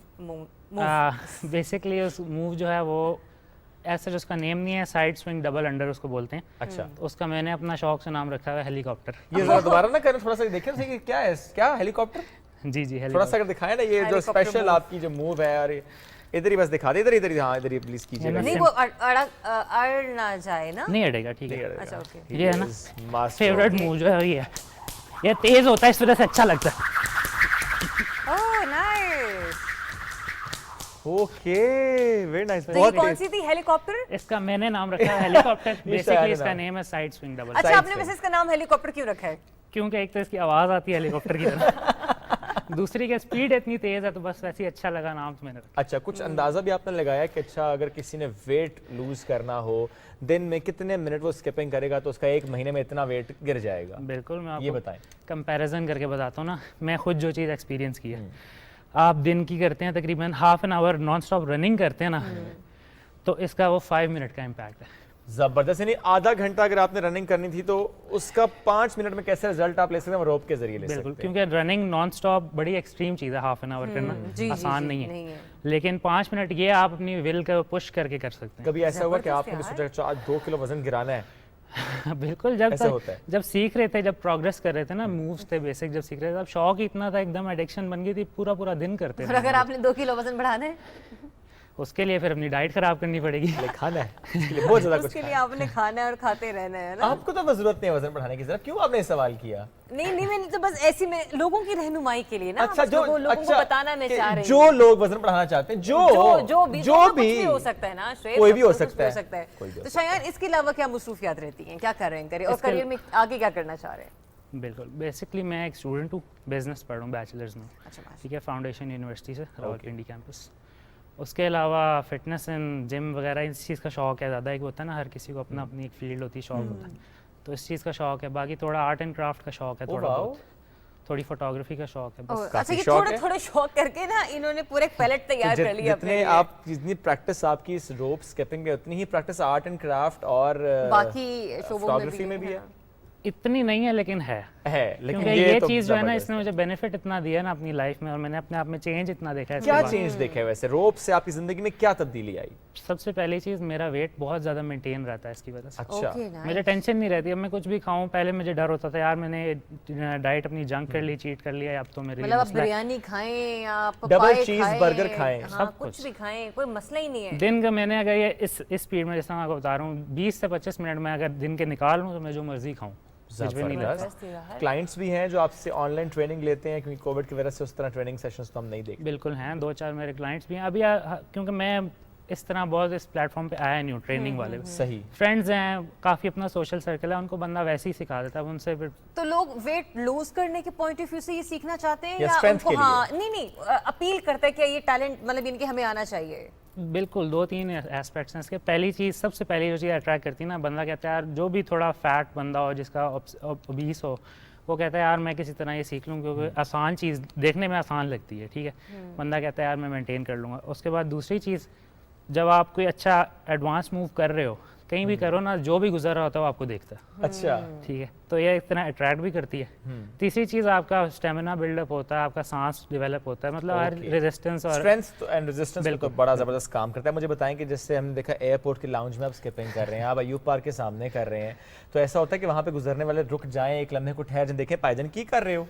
कितनी दफ़ा रुकते भी हैं, कुछ लोग हंसते हैं देख के, कुछ वीडियोस बनाते हैं, मतलब डिफरेंट लोगों का डिफरेंट बिहेवियर होता है। तो शायद जब आप इस तरह की वीडियोस अपने सोशल मीडिया पर वायरल करते हैं, मतलब एक थोड़ा सा, क्योंकि सोशल मीडिया का भी कितना इम्पैक्ट है ना, आपने देखा कि इस तरह की वीडियोस अपलोड करने के बाद आपकी फैन एंगेजमेंट जरा बहुत ज्यादा बढ़ गई? बिल्कुल ऐसे ही ऐसा हुआ, और फिर ये कि कुछ ऐसा कुछ कमेंट्स ऐसे आते हो जिस पे आपको कभी कभी हंसी भी आती हो? बिल्कुल ऐसे ही है, क्योंकि थोड़ा होता है ना, हर मुल्क में ऐसा है कि हम पाकिस्तान में कोई ऐसी चीज़ें, हर तरह के लोग होते हैं, कहीं भी कोई ये नहीं है कि एक ही तरह के लोग हैं, तो कुछ लोग अच्छे तरीके से देखते हैं, कुछ लोग हंसते हैं, मैं आपको जैसे पहले बताया, ठीक है। तो कभी ऐसा भी हुआ कि कोई ऐसा इंटरेस्टिंग कमेंट कि जिसको पढ़ के आपको खुद, मतलब हो आप ही का कोई मजाक बना रहा हो लेकिन आपको खुद भी हंसी आ गई हो? अच्छा, ओके फाइन।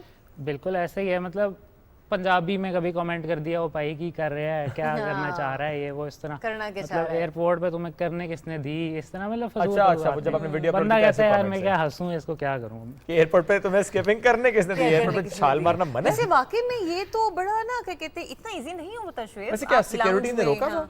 मुझे उन्होंने रोका, मैंने उनके साथ मतलब बात की बात ही तो की, मैंने तो मैंने कुछ कहा जी मैं क्या गलत कर रहा हूँ, मतलब क्या इलीगल है इसमें। तो टू द पॉइंट जब वो आए तो फिर उन्होंने कहा जी ठीक है करें। अच्छा, उन्होंने अलाउ कर दिया आपको। अच्छा, ये भी बहुत अच्छी बात है जो कि शयान के थ्रू मैं बाकी बच्चों को भी अमूमन ये कहती हूँ, अपने घर के बच्चियों को भी कहती हूँ कि आपको ना अपने सिविल राइट्स के बारे में मालूम होना चाहिए। हमें कहीं पे भी कोई बिठा देता है डरा कर कि ये नहीं करना, या हम खौफ की वजह से वो चीज़ नहीं करते, तो आपको पता होना चाहिए कि ये मेरा राइट और ये मैं कर सकता हूँ। और यही खौफ की अलामत जो है ना कि अच्छा वो ये तो नहीं कर लेंगे, अच्छा वो तो नहीं कर लेंगे, मेरे ख्याल से ना बच्चे इन्हीं मामलात में पीछे रह जाते हैं। सही बात है, इससे सेल्फ कॉन्फिडेंस बहुत खराब होता है। एग्जैक्टली और ये फिर वही मैंने जैसे की बात की कि हर चीज़ माँ बाप नहीं सिखाते, कुछ हमारा मुआशरा भी सिखाता है। तो उनमें एक बेसिक ये जो चीज़ है वो सिविल राइट्स की भी है कि आपको अपने शहरी हुकूक के बारे में इल्म होना चाहिए। तो कुछ ऐसे बच्चे जो कि पढ़ने लिखने के ज़रा शौकीन हो तो ज़रा जाके गूगल पर इंटरनेट पर सर्च करें कि पाकिस्तान में रहते हुए उनके पास वो कौन कौन से शहरी हुकूक है जिनका वो इस्तेमाल कर सकते हैं। और आज जरा बैठे बैठे चूंकि ये बात हम जिक्र कर ही चुके हैं, हम एक निश्चित रखेंगे प्रॉपर ताकि हम अपने बच्चों को बता सकें कि आपने क्या करना और किस तरह से करना बहुत ज़रूरी है। तो शायद फिर वही दोबारा आप ही की तरफ में आऊंगी, वही कि जब कॉन्फिडेंस माशाल्लाह आपका फिर वहीं पर अप लेवल पर रहता है, अब आपने ये सोचना छोड़ दिया कि लोग क्या कहेंगे। बिल्कुल बिल्कुल, ये चीज़ मैंने छोड़ दिया। आप अगर इस चीज़ में आओगे ना कि यार लोग क्या कहेंगे, तो फिर आप प्रोग्रेस नहीं कर सकते। इसको कैरियर के तौर पर लेकर चलना चाहेंगे? कैरियर की तौर पे तो नहीं, फिटनेस ट्रेनिंग क्योंकि पाकिस्तान में बेसिकली इतना ट्रेंड नहीं है। अच्छा, एक है ना जैसे यूरोपियन कंट्रीज़ में पूरी कम्युनिटीज़ बनी हुई हैं, बहुत ज़्यादा लोग मतलब एक चीज़ में एंगेज हैं, तो इतना यहाँ ट्रेंड नहीं है। लेकिन साइड वेज चलाने में बिल्कुल साथ रखूँगा। क्या घर में अम्मा तो कभी नहीं कहती हैं भाई पुत्र की? नहीं, घर वाले माशाल्लाह फुल सपोर्ट करते हैं। तो घर वालों को भी किसी दिन आप लगा तो नहीं देते कि चलो? मेरे अपने भाई करते हैं, मेरे सबसे बड़े भाई जो हैं वो यूके में होते हैं, वो भी करते हैं। अच्छा। उनको वो भी मुझे देख के उन्होंने कहा यार मुझे भी सिखाओ, फिर उनको भी सिखाई। कितने सिबलिंग्स हैं आप लोग? हम लोग टोटल 4 ब्रदर्स हैं और 1 सिस्टर। अच्छा, सीखने की बात होती है तो बेसिक स्टेप क्या होता है सीखने के लिए? अगर ये आप थोड़ा सा मुझे बता भी दें यहाँ पर आकर भी नाज़रीन के लिए भी कि what is the basic step जब आपने स्टार्ट करना है। जिसने आज ये सोच लिया शायान को देखने के बाद कि जिस स्पीड से शायान कर रहे हैं उसने भी उस स्पीड से करना है, वजन भी उस स्पीड से गिराना है। बेसिक स्टेप तो ये है कि आपको रोप को सीधा करना है, सीधा कर लेना है। ठीक है जी, बिल्कुल। और सबसे इंपॉर्टेंट चीज़ जो लोगों को नहीं पता होती, रोप स्किपिंग काफ़ी लोग करते हैं, लेकिन रोप की लेंथ सही होना बहुत जरूरी है। बहुत लंबी होगी तो वो टैंगल होगी आपस में, बहुत छोटी होगी ना तो वो फंसेगी। अच्छा, लेंथ आपने कैसे मेजर करनी? ऐसे एल्बो इस तरह पाँव रखा था दरम्यान में, ठीक है। और बिगिनर्स के लिए ना इसकी यहाँ शोल्डर तक आनी चाहिए। ठीक है, दोनों हैंडल्स को इक्वली पकड़ें आप। ठीक है, ये शोल्डर तक आनी ठीक है। फिर जैसे आप एडवांस जाते हैं फिर आपको बिल्कुल टाइट, बिल्कुल एग्जैक्ट और छोटी होती थोड़ी सी छोटी हो जाती है। ओके, तो आइडियल लेंथ जो है शोल्डर लेंथ। ठीक है, बेसिक जो स्टेप है, बेसिक जो स्टार्टिंग है जी, जैसे मैंने स्टार्ट जी, सिंपल ये यानी कुछ दिन आप सिर्फ यही करें। बिल्कुल, स्टार्ट इससे लें, ठीक। फिर इसके बाद ये स्टेप आ जाता है, एक पाँव उठाकर और एक पाँव रखिए। फिर इसके बाद आगे आप जैसे जैसे प्रोग्रेस करते हैं। YouTube भरा पड़ा है, आप कहीं भी इंटरनेट वरना आपको फॉलो करें और वहाँ से वीडियोस देखें, लेकिन आप तो भाईजान वहाँ पे हल्के आते ही नहीं, आप तो इतनी तेज वाली वीडियोस। नहीं, इंशाल्लाह मैंने सोचा है मैं अपना बेसिक ट्यूटोरियल स्टार्ट करूँ क्योंकि काफ़ी डिमांड आई है मेरे पास। ओके, ज़बरदस्त।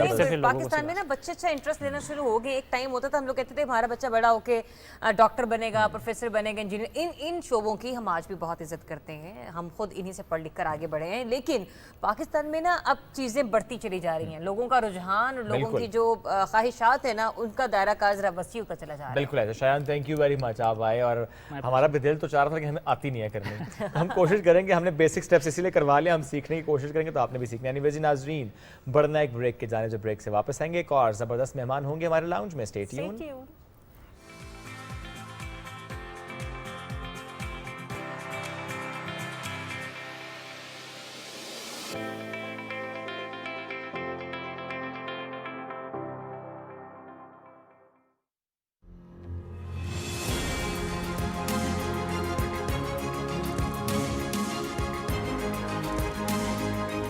कोरोना हो गया, सारों ने हमें प्रेशर डाला कि आप भी लॉकडाउन करें, और बड़ी हमारी ऑपोजिशन के मेंबर्स ने तनकीद की। बड़ा मुश्किल फैसला किया कि हम जो भी हो जाए हम ये पूरी तरह लॉकडाउन नहीं करेंगे क्योंकि हमारे गरीब भूखे मर जाएंगे। वर्ल्ड इकोनॉमिक फोरम ने पाकिस्तान की मिसाल दी कि वो मुल्क है जिसने अपनी बेहतरीन तौर पे अपनी इकोनॉमी बचाई। अगर हम गलत फैसला कर लेते, यहाँ लोगों ने भूखे मरना था, जो आज हिंदुस्तान में हो रहा है।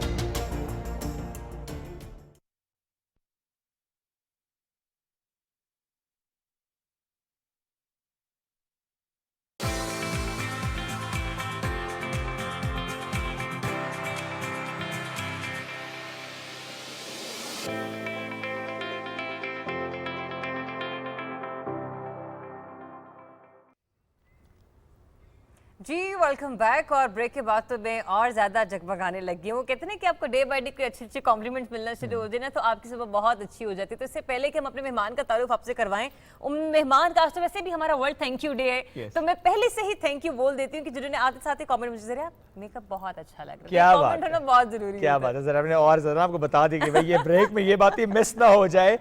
बात हम उनकी करेंगे जो ये कहते हैं कि जिस रफ्तार से मुझे भूख लगती है उस रफ्तार से मुझे काम करने का शौक है। मसूद ख्वाजा साहब आज हमारे दरमियान मौजूद हैं। अस्सलाम वालेकुम, गुड मॉर्निंग जी। बिस्मिल्लाह, वालेकुम सलाम और ब्यूटीफुल मॉर्निंग जी। और आप दोनों को देख के बहुत खुशी हुई। हम ये जितने भी सीनियर लोग हैं ना, थोड़े थोड़े सीनियर, मैं ज्यादा सीनियर नहीं हूँ, मैं थोड़ा सा सीनियर। आप हमारे लिए सीनियर हैं। अरे आपकी बड़ी मोहब्बत है। अच्छा, पहले तो आपको जो मैंने कमेंट दिए ना कि जी आपका मेकअप बड़ा अच्छा है, जो सुनने वाली जो सहेलियां नहीं बैठी है आपकी मुखालिफ, उन्होंने कहना देखा कुड़ी नहीं सोनी, मेकअप सोना। तो मैं क्लियर कर दूं कि आप दोनों खूबसूरत भी हैं, ऊपर से 4 चांद भी लगे हुए। ये ना हो ना ये तो तुम दोनों पे बोल रहे ना थैंक यू। ये अब उन्होंने दोनों पे बोला इसलिए तुमने थैंक यू। मैं जुत्ती ला लेनी है, फिर पा लेनी है। फिर पा लेनी है। नहीं, शोएब भी बहुत प्यारा लग रहा है, ड्रेसिंग बड़ी अच्छी है माशाल्लाह। Thank you sir. और अच्छा लगा मुझे ये, और हमें भी मेरे बहुत जिगर अच्छा मिल लगा। गए कैमरामैन सीनियर, अब तो सारे बल्कि बुढ़े कैमरामैन हो गए हैं पुराने, तो मुझे बड़ी खुशी हुई। पूछेंगे उनसे ये जिसको बुढ़ा कहा। चले सर, मुझे ये बताएं कि मसूद ख्वाजा साहब, वालिदा आपको क्या कहती थी? अच्छा, वालदा तो वैसे कुछ भी कहें सुनना चाहिए जो उस वक्त आप बिल्कुल नहीं ऐसे ही है, बिल्कुल ऐसे ही है। मेरा नाम मसूद ख्वाजा है और घर में मुझे गुग्गा, और गुग्गा से गोगा बन गए कैसे? गुग्गा और गोगा। अच्छा, होता ये है कि लाहौर है ना जो मेरा पंजाब जो है, उधर गुग्गा नहीं है, गोगा है। ठीक, माँ ने गुग्गा कहा लेकिन गोगा हो गया। था गुग्गा, वो गोगा हो गया। तो पंजाबी में गोगा ही है, गोगा पहलवान, तो वो गोगा ही हो गया। और फिर लिखने में भी उसी तरह आता है, तो वो गुग्गा इकट्ठा लिखा जाता है। तो बचपन में भी सर ऐसी हेल्दी हेल्दी से थे, बल्कि खाते पीते लोग थे, टके की रोटी नहीं थी। तो बचपन से ही ऐसे थे। बचपन से ऐसे थे। नहीं, लेकिन आई वाज स्टूडेंट, तो मैं ना इतना वो पतला सा था, स्मार्ट सा था, मोटा बाद में आके हुआ। और वैसे भी कश्मीरी पुत्र है ख्वाजे, सही से वो मतलब आप जितना साल में खाते हो अल्हम्दुलिल्लाह मैं 3.5 दिनों में खा जाता हूँ। ये तो मैं मान सकती हूँ। स्टिल ऐसा ही है। मैं हर 2-1.5 घंटे के बाद खाना खाता हूँ।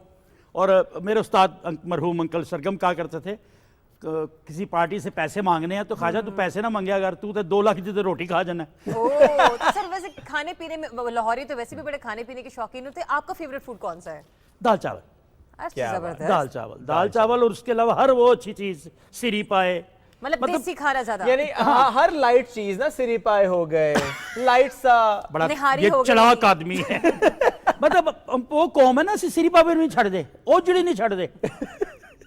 मतलब माँ पे वो छोड़ के निकल जाने हैं, ओ जड़ी नहीं छड़ दे, ओजड़ी नहीं छड़ सकते। ओके, अच्छा सर के हवाले से वैसे तो सर ने बहुत सारे ड्रामास में माशाल्लाह बहुत काम किया है, लेकिन एक इनके ड्रामे का क्लिप हमने निकाला और वक्तन फवक्तन हम आपको कुछ आपकी यादें ताजा करके दिखाते हैं। आज हमारे गेस्ट है, लेकिन हम गेस्ट हाउस में लेकर चलते हैं। अरे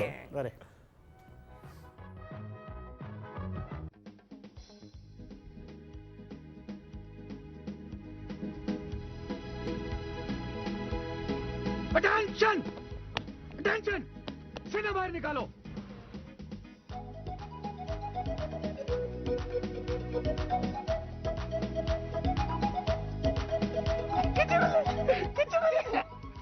अपना की ना तेरा बल्लो आजकल है? मुझे पता है। Stand up. पकड़ उसको। नहीं, वो पैसे जो ना वो उनके रशीद साहब के मुझे छोड़ो ना यार, मेरा जबरदस्त सर, जबरदस्त। कितना मजे का एक्सपीरियंस होगा सर इस सीन का। ये बड़ा मजा जी। सारे दोस्त इकट्ठे उस वक्त।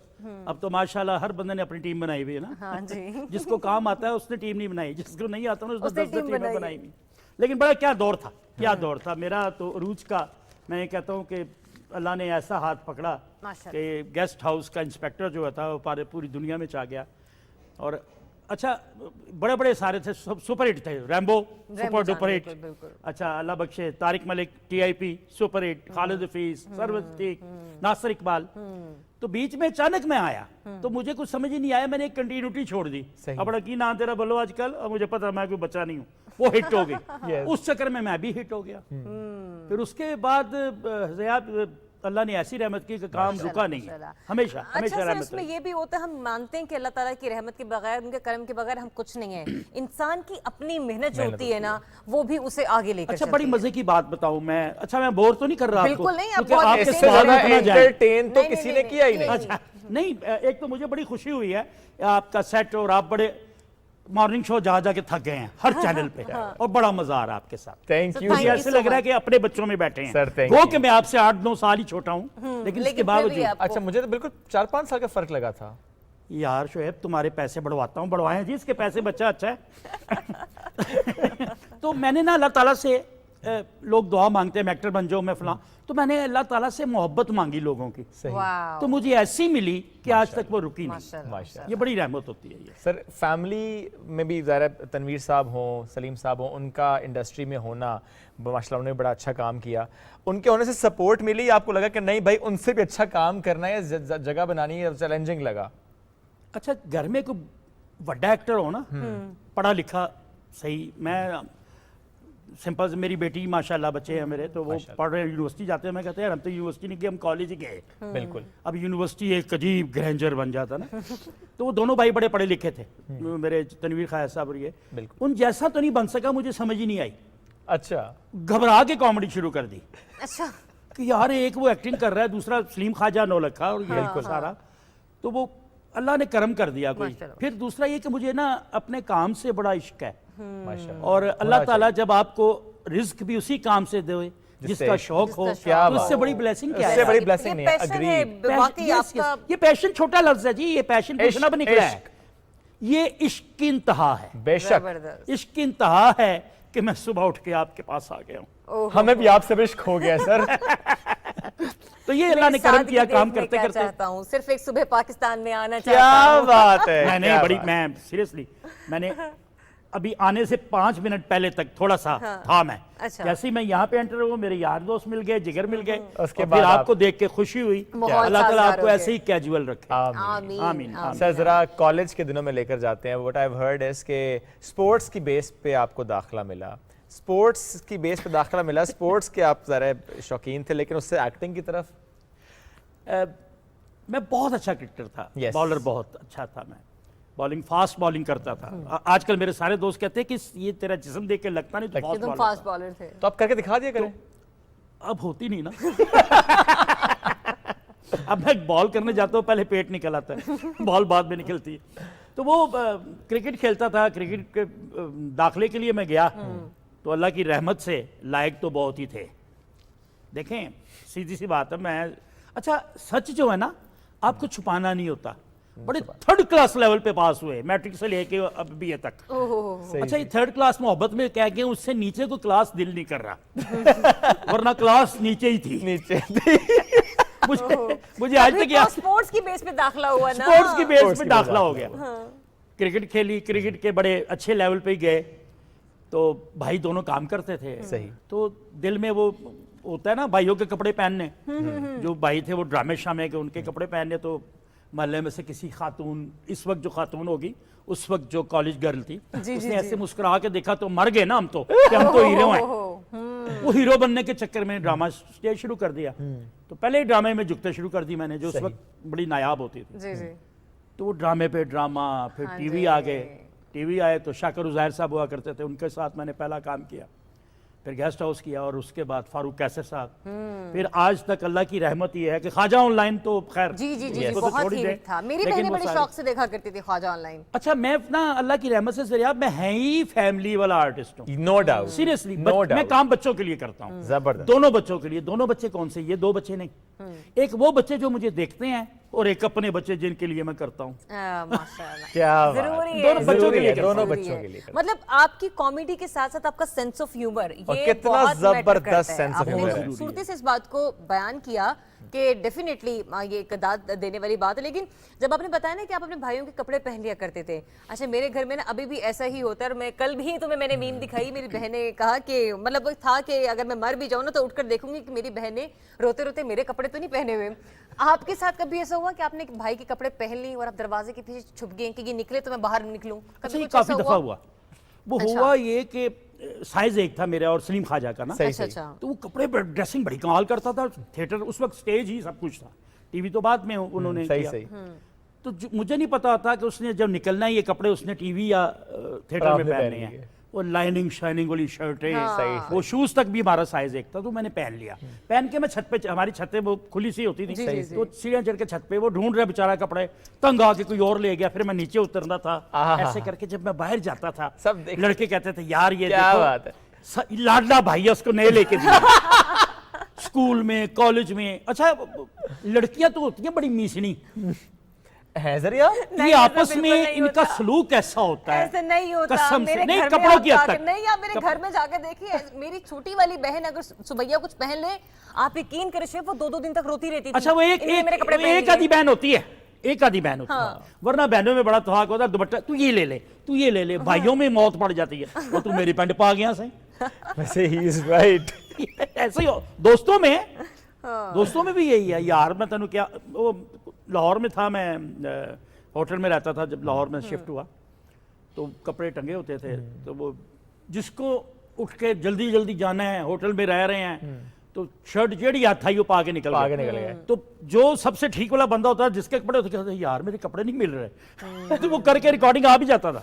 दूसरे दिन जब वो पहन के जाए, वो कहते थे फलां की पहनी हुई है, कपड़े उसके और उस पे हो गया।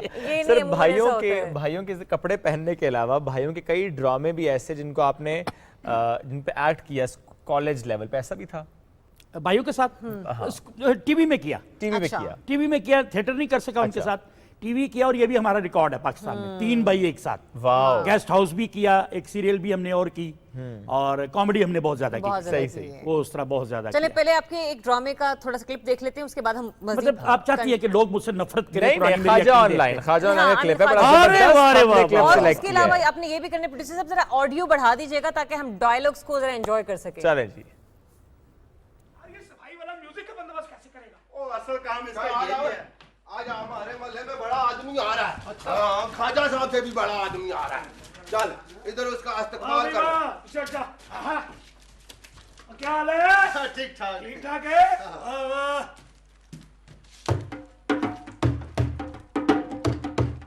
वाह जी वाह, वाह जी वाह, पता लग गया जी। खाजा साहब आप तो कहते थे आप खाजे हैं। तमीज से। और तुम्हें पूछा था आ कौन रहा है, किसने आना? मुझे ख्वाजा साहब, ख्वाजा साहब गाड़ी 5 मिनट के फासले पे रह गई है, इधर रखो। ख्वाजा साहब आप तो कहते अब ख्वाजा। अच्छा देखे ना, वो पंजाबी कहते हैं ओला तो रखना ही होता है ना। लेकिन बड़े मजे की आपने आता है आपको? टांगो थोड़ा सा आता है मुझे, वो मेरे भाई भी बजाना, सलीम ख्वाजा को उसको भी आता, ही वाज आल्सो सिंगर, और मैं उसको देख के ही थोड़ा सा बनाना शुरू कर दिया। कभी फैमिली फंक्शंस में शुगर लगाया? क्योंकि ऐसा होता है जब बड़े रात बैठ जाए ना, रात को काफी होती है।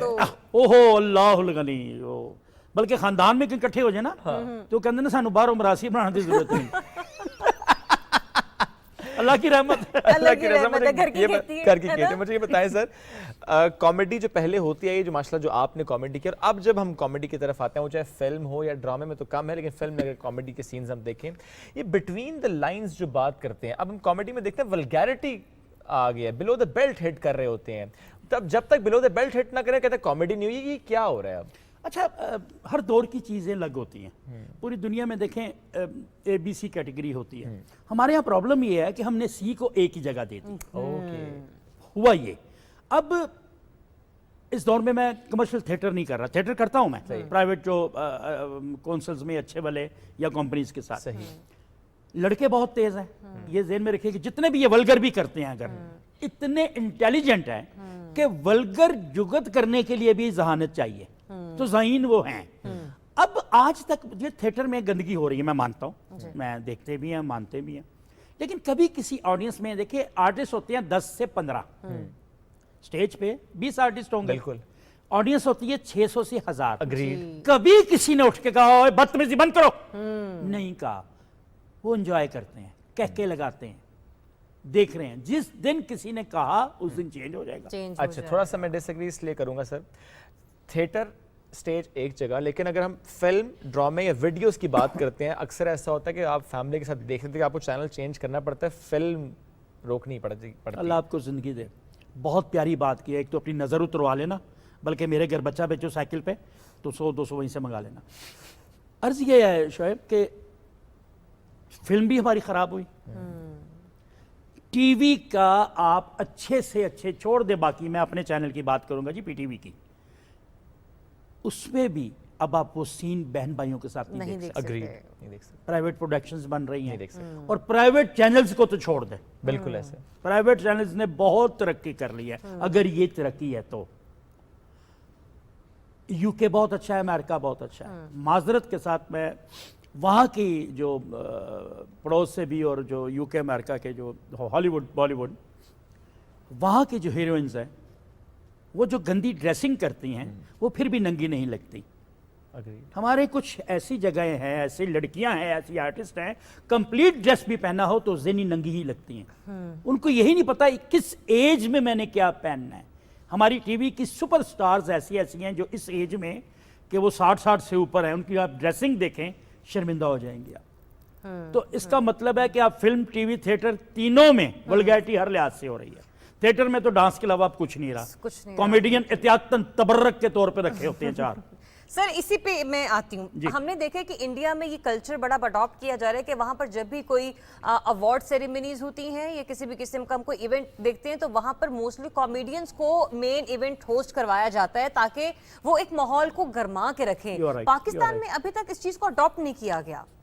अच्छा, एक तो जो बड़े बड़े प्राइवेट फंक्शंस होते हैं पाकिस्तान के किसी भी लेवल के, वो हम कॉमेडियन ही कर रहे होते हैं क्योंकि कंपनी को पता है हमने कंपनी चलानी है, बोर नहीं करना। जी बिल्कुल। इन चैनल्स में और इनमें जो दूसरों को ऐसे ले आते हैं उनको पता है लोगों ने वेखना ही वेखना। अब आप बोर इतने हो रहे हैं, 3 साल से तो आपका वो कोरोना ने नहीं, आंटी कोरोना ने जान नहीं छोड़ी हुई। अच्छा, तो लोग देख रहे हैं। इनको आंटी क्यों कहा, अंकल क्यों नहीं कहा? घर के बंदे, घर की बंदी है। देखे वो कभी जिंदगी में आपने सुना कि जिन चमड़ गया, कहते हैं चुड़ैल चमड़ गई? नहीं, लेकिन कोरोना ने माइंड कर लिया आंटी कहने पे तो फिर नहीं, कभी माइंड नहीं करेगी क्योंकि देखे स्वीट 16 हम कोरोना को अपना समझते हैं इसलिए जाने नहीं दे रहे। वो भी मैं बहुत अपना समझ रहा है, जबकि डाल के बैठा हुआ है, जबकि डाल के बैठा हुआ है। और अल्लाह ने मुझे भी बचाया कुछ अर्सा पहले, अल्लाह को शुक्र अल्हम्दुलिल्लाह बच गए। और कुछ लोगों को खुशी भी हमारे बचने से, कुछ तकलीफ दे होंगे कि यार फिर बच गया। लेकिन मैं तकलीफ होती है वो तकलीफ और होनी चाहिए। उस बात को कंटिन्यू करें ताकि मैं चाहती हूँ कि यही कि हम लोग कॉमेडियन से मतलब मेन स्टेज इवेंट नहीं करवाते। अच्छा, कॉमेडी ये वाले नहीं कराते। 1-2 चैनल्स ने ये बेड़ा उठाया और ये कर रहे हैं वो कॉमेडियंस, लेकिन वो कॉमेडियन 7वें लाइन वाले को ले आते हैं जिनके ऊपर प्रोग्राम चल सकते हैं, जो थ्रू आउट आपको प्रोग्राम रन कर सकते हैं। आप ये देखें, पड़ोसी मुल्क ने हमसे सीखा, हमसे आगे निकल गया। एग्जैक्टली। वहाँ उमर शरीफ नहीं है कोई, बिल्कुल मोइन अख्तर साहब जाते थे पहले, बिल्कुल ऐसे। ठीक है सर। बाकी उनके पंजाबी के कॉमेडी जितने भी है ना, अमृतसर के कॉमेडियन है, और पंजाबी कॉमेडियन बड़ा कमाल होता है, चाहे उर्दू भी बड़ी कमाल होती है उसकी।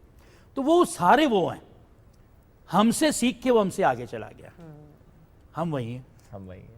क्योंकि हमारे यहाँ मोस्टली ऐसे स्टेज पर ऐसे शख्सियत और अदाकार होती हैं, वो अपने स्वैग से बाहर ही नहीं निकलती, वो अपने उस जॉनरा से बाहर ही नहीं निकलती, क्योंकि मुझे लगता है ये चीज़ करेंगे तो पता नहीं लोग हमें किस तरह से लेंगे। जबकि स्टेज पर एक प्रॉपर एंटरटेनर का होना बहुत जरूरी है इतनी बड़ी तकरीब को निपटाने के लिए। स्टेज हो, टीवी हो, आपका शोबा हो, होस्टिंग हो, मैं भी होस्ट हूँ, आप भी होस्ट हैं, दुनिया में बकअप किया जाता है।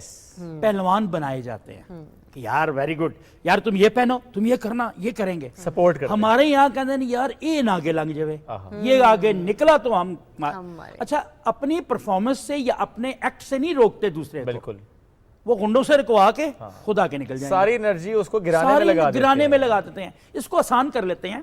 जब आप स्कूल में, आपका तो पता नहीं, जब हम स्कूल में थे तो मैं मैथ्स में बहुत ही मतलब 2+2 के अलावा मुझे कुछ नहीं आता, ठीक। तो मुझे पता होता था फैंटी पढ़नी है या इस्लामियात के पीरियड में सूरतें याद नहीं होती थी। तो हम स्वेटर के अंदर 2-2 स्वेटर पहन के जाते थे। जितनी मेहनत से डबल ड्रेसिंग करते थे, उससे आधी मेहनत में हम सूरतें याद कर सकते और हो जाती। वो हमने मार खाने के लिए ऐसे कर लिया, ऐसे, फिर दोस्तों कहते थे मुझे कुछ नहीं हुआ, अंदर मैंने पहना। और यार उससे आधी मेहनत में हम वो याद कर लेते। बिल्कुल। हमें ये प्रॉब्लम है कि हम जो काम करना चाहिए वो नहीं कर रहे, हम दूसरे को रोक के, वो मतलब रेस हो रही है ना, तो वो कहते हैं पंजाबी अड़ंगी दे के ना टाटता तो आप निकल गए। ये ज्यादा हो रहा है। और ये अभी आपने बड़ा देखना है, हमने तो देख के अब इस काबिल हो गए हैं कि पता चल जाता है। अभी आपके साथ बड़ी हर्डल्स हो रही होंगी और भी होनी भी हैं, इसका मजा लेना है। इसलिए कि जो मर्जी, फॉर एग्जाम्पल मैं शोएब को कहता हूँ यार, प्रोड्यूसर को कहता हूँ ये लड़का ठीक नहीं यार, इसको चेंज करो, मेरे चचा के साले के बेनोई के बेटे को लेके आओ। ऐसे नहीं करना सर। नहीं, मैं मिसाल दे रहा हूँ वो, लेकिन ये चीज ज़हन में रखनी है शोएब, वो तो तैयार होंगे। एक चीज ज़हन में रखनी है कि ऊपर बैठा हुआ कभी नाइंसाफी नहीं होने, इसमें कोई शक नहीं। चाहे आप कोशिश कर लें सर, कोशिश चाहे वकास साहब आप कोशिश कर लें। अच्छा, वैसे कोशिश कर रहे हैं हम, कर लें कोशिश आप, लेकिन हम तुम्हें ना, आपके चाचे का पुत्र भी नहीं आएगा इधर जब तक अल्लाह नहीं बड़ा आसान तरीका, आजकल तो फार्मूला ही आसान है, भी अफवाह उड़ा दो उसको कोरोना है, जितने मर्जी टेस्ट करा दो शोएब को। नहीं नहीं नहीं, जितने मर्जी टेस्ट करवा लो। आपको कैसे पता चला कि आई एम कोविड पॉजिटिव? वो इसके चेहरे से घबराई बैठी, ये सुन के किसको कोरोना है? अल्लाह ना करे। मेरा कहने का मतलब है कि ऊपर जो जात बैठी है ना, वो ना जुल्म करती है ना जुल्म होने देती है। थोड़ा सा रस्सी दराज हो जाती है, हाँ। तो इसका मतलब ये नहीं है कि इंसाफ नहीं होगा, इंसाफ होगा, और इसी दुनिया में ही हो जाता है। और दुआ भी मांगनी चाहिए कि अल्लाह ताला इंसाफ ना करना, वरना हम तीनों मारे जाएंगे। और क्योंकि हमने भी बड़ी गलतियां की। ये बोलूंगी कि शोएब, मुझे अल्लाह ताला के मकाफात पे ना इस कदर यकीन है, जिंदगी के कुछ महीने बड़ी सख्तियों में गुजारे, लेकिन यकीन जानो, एक वो कहते हैं ना कि कुछ वक्त ऐसे भी आते हैं कि आपका ईमान दोबारा ताज़ा हो जाता है, तो वो चीज़ें आपके साथ ज़िंदगी में ज़रा होती रहनी चाहिए। ऐसी होती है। अच्छा, तुम्हें एक और चीज़ किसी ने नहीं कही, तुम्हारी सादिया से बड़ी शक्ल मिलती है, रीमा से बड़ी मिलती है, यू नो। ये मुझे नहीं पता था। अच्छा, रीमा जी वाली बात तो पहले भी हुई है। हाँ, रीमा जी वाली बात पहले भी। रीमा जी आप जैसी लगती है। लेकिन नहीं, अब ये नहीं, मैं रीमा जी की बहुत इज्जत करती हूँ। नहीं, रीमा जैसी लगती है क्योंकि वो काफी बूढ़ी हो गई है। ऐसे नहीं है, और वाकई रीमा जी बेटन की खूबसूरत औरत थी, बड़ी खूबसूरत थी। नहीं, सीरियसली अभी तुम सादिया माम की तरह लग रही थी, और माशाल्लाह अल्लाह ताला ऐसे ही आप लोगों को रखे। तो कैसे सादिया और रीमा जी आपसे टिप्स लेती हैं जरा आप? ऐसा कुछ नहीं है Shoaib, how to stay young and look like you? नहीं, बिल्कुल ऐसा नहीं, बल्कि मैं उन जैसी शख्सियत से ना थोड़ी सी टिप्स ले लेती हूँ। अच्छा, ये है आर्टिस्ट, देखिए किस तरह झूठ बोल के मैंने आपको खुश कर दिया। हाँ, इसको कहते हैं फन। नहीं, वाकई हम झूठी तारीफ क्यों करेंगे यार, मुझे कौन सा आपसे फायदा है? तो पैसे मिले नहीं थे वो वाले? नहीं सर, उसको छोड़े, ये वाले नहीं मिलने।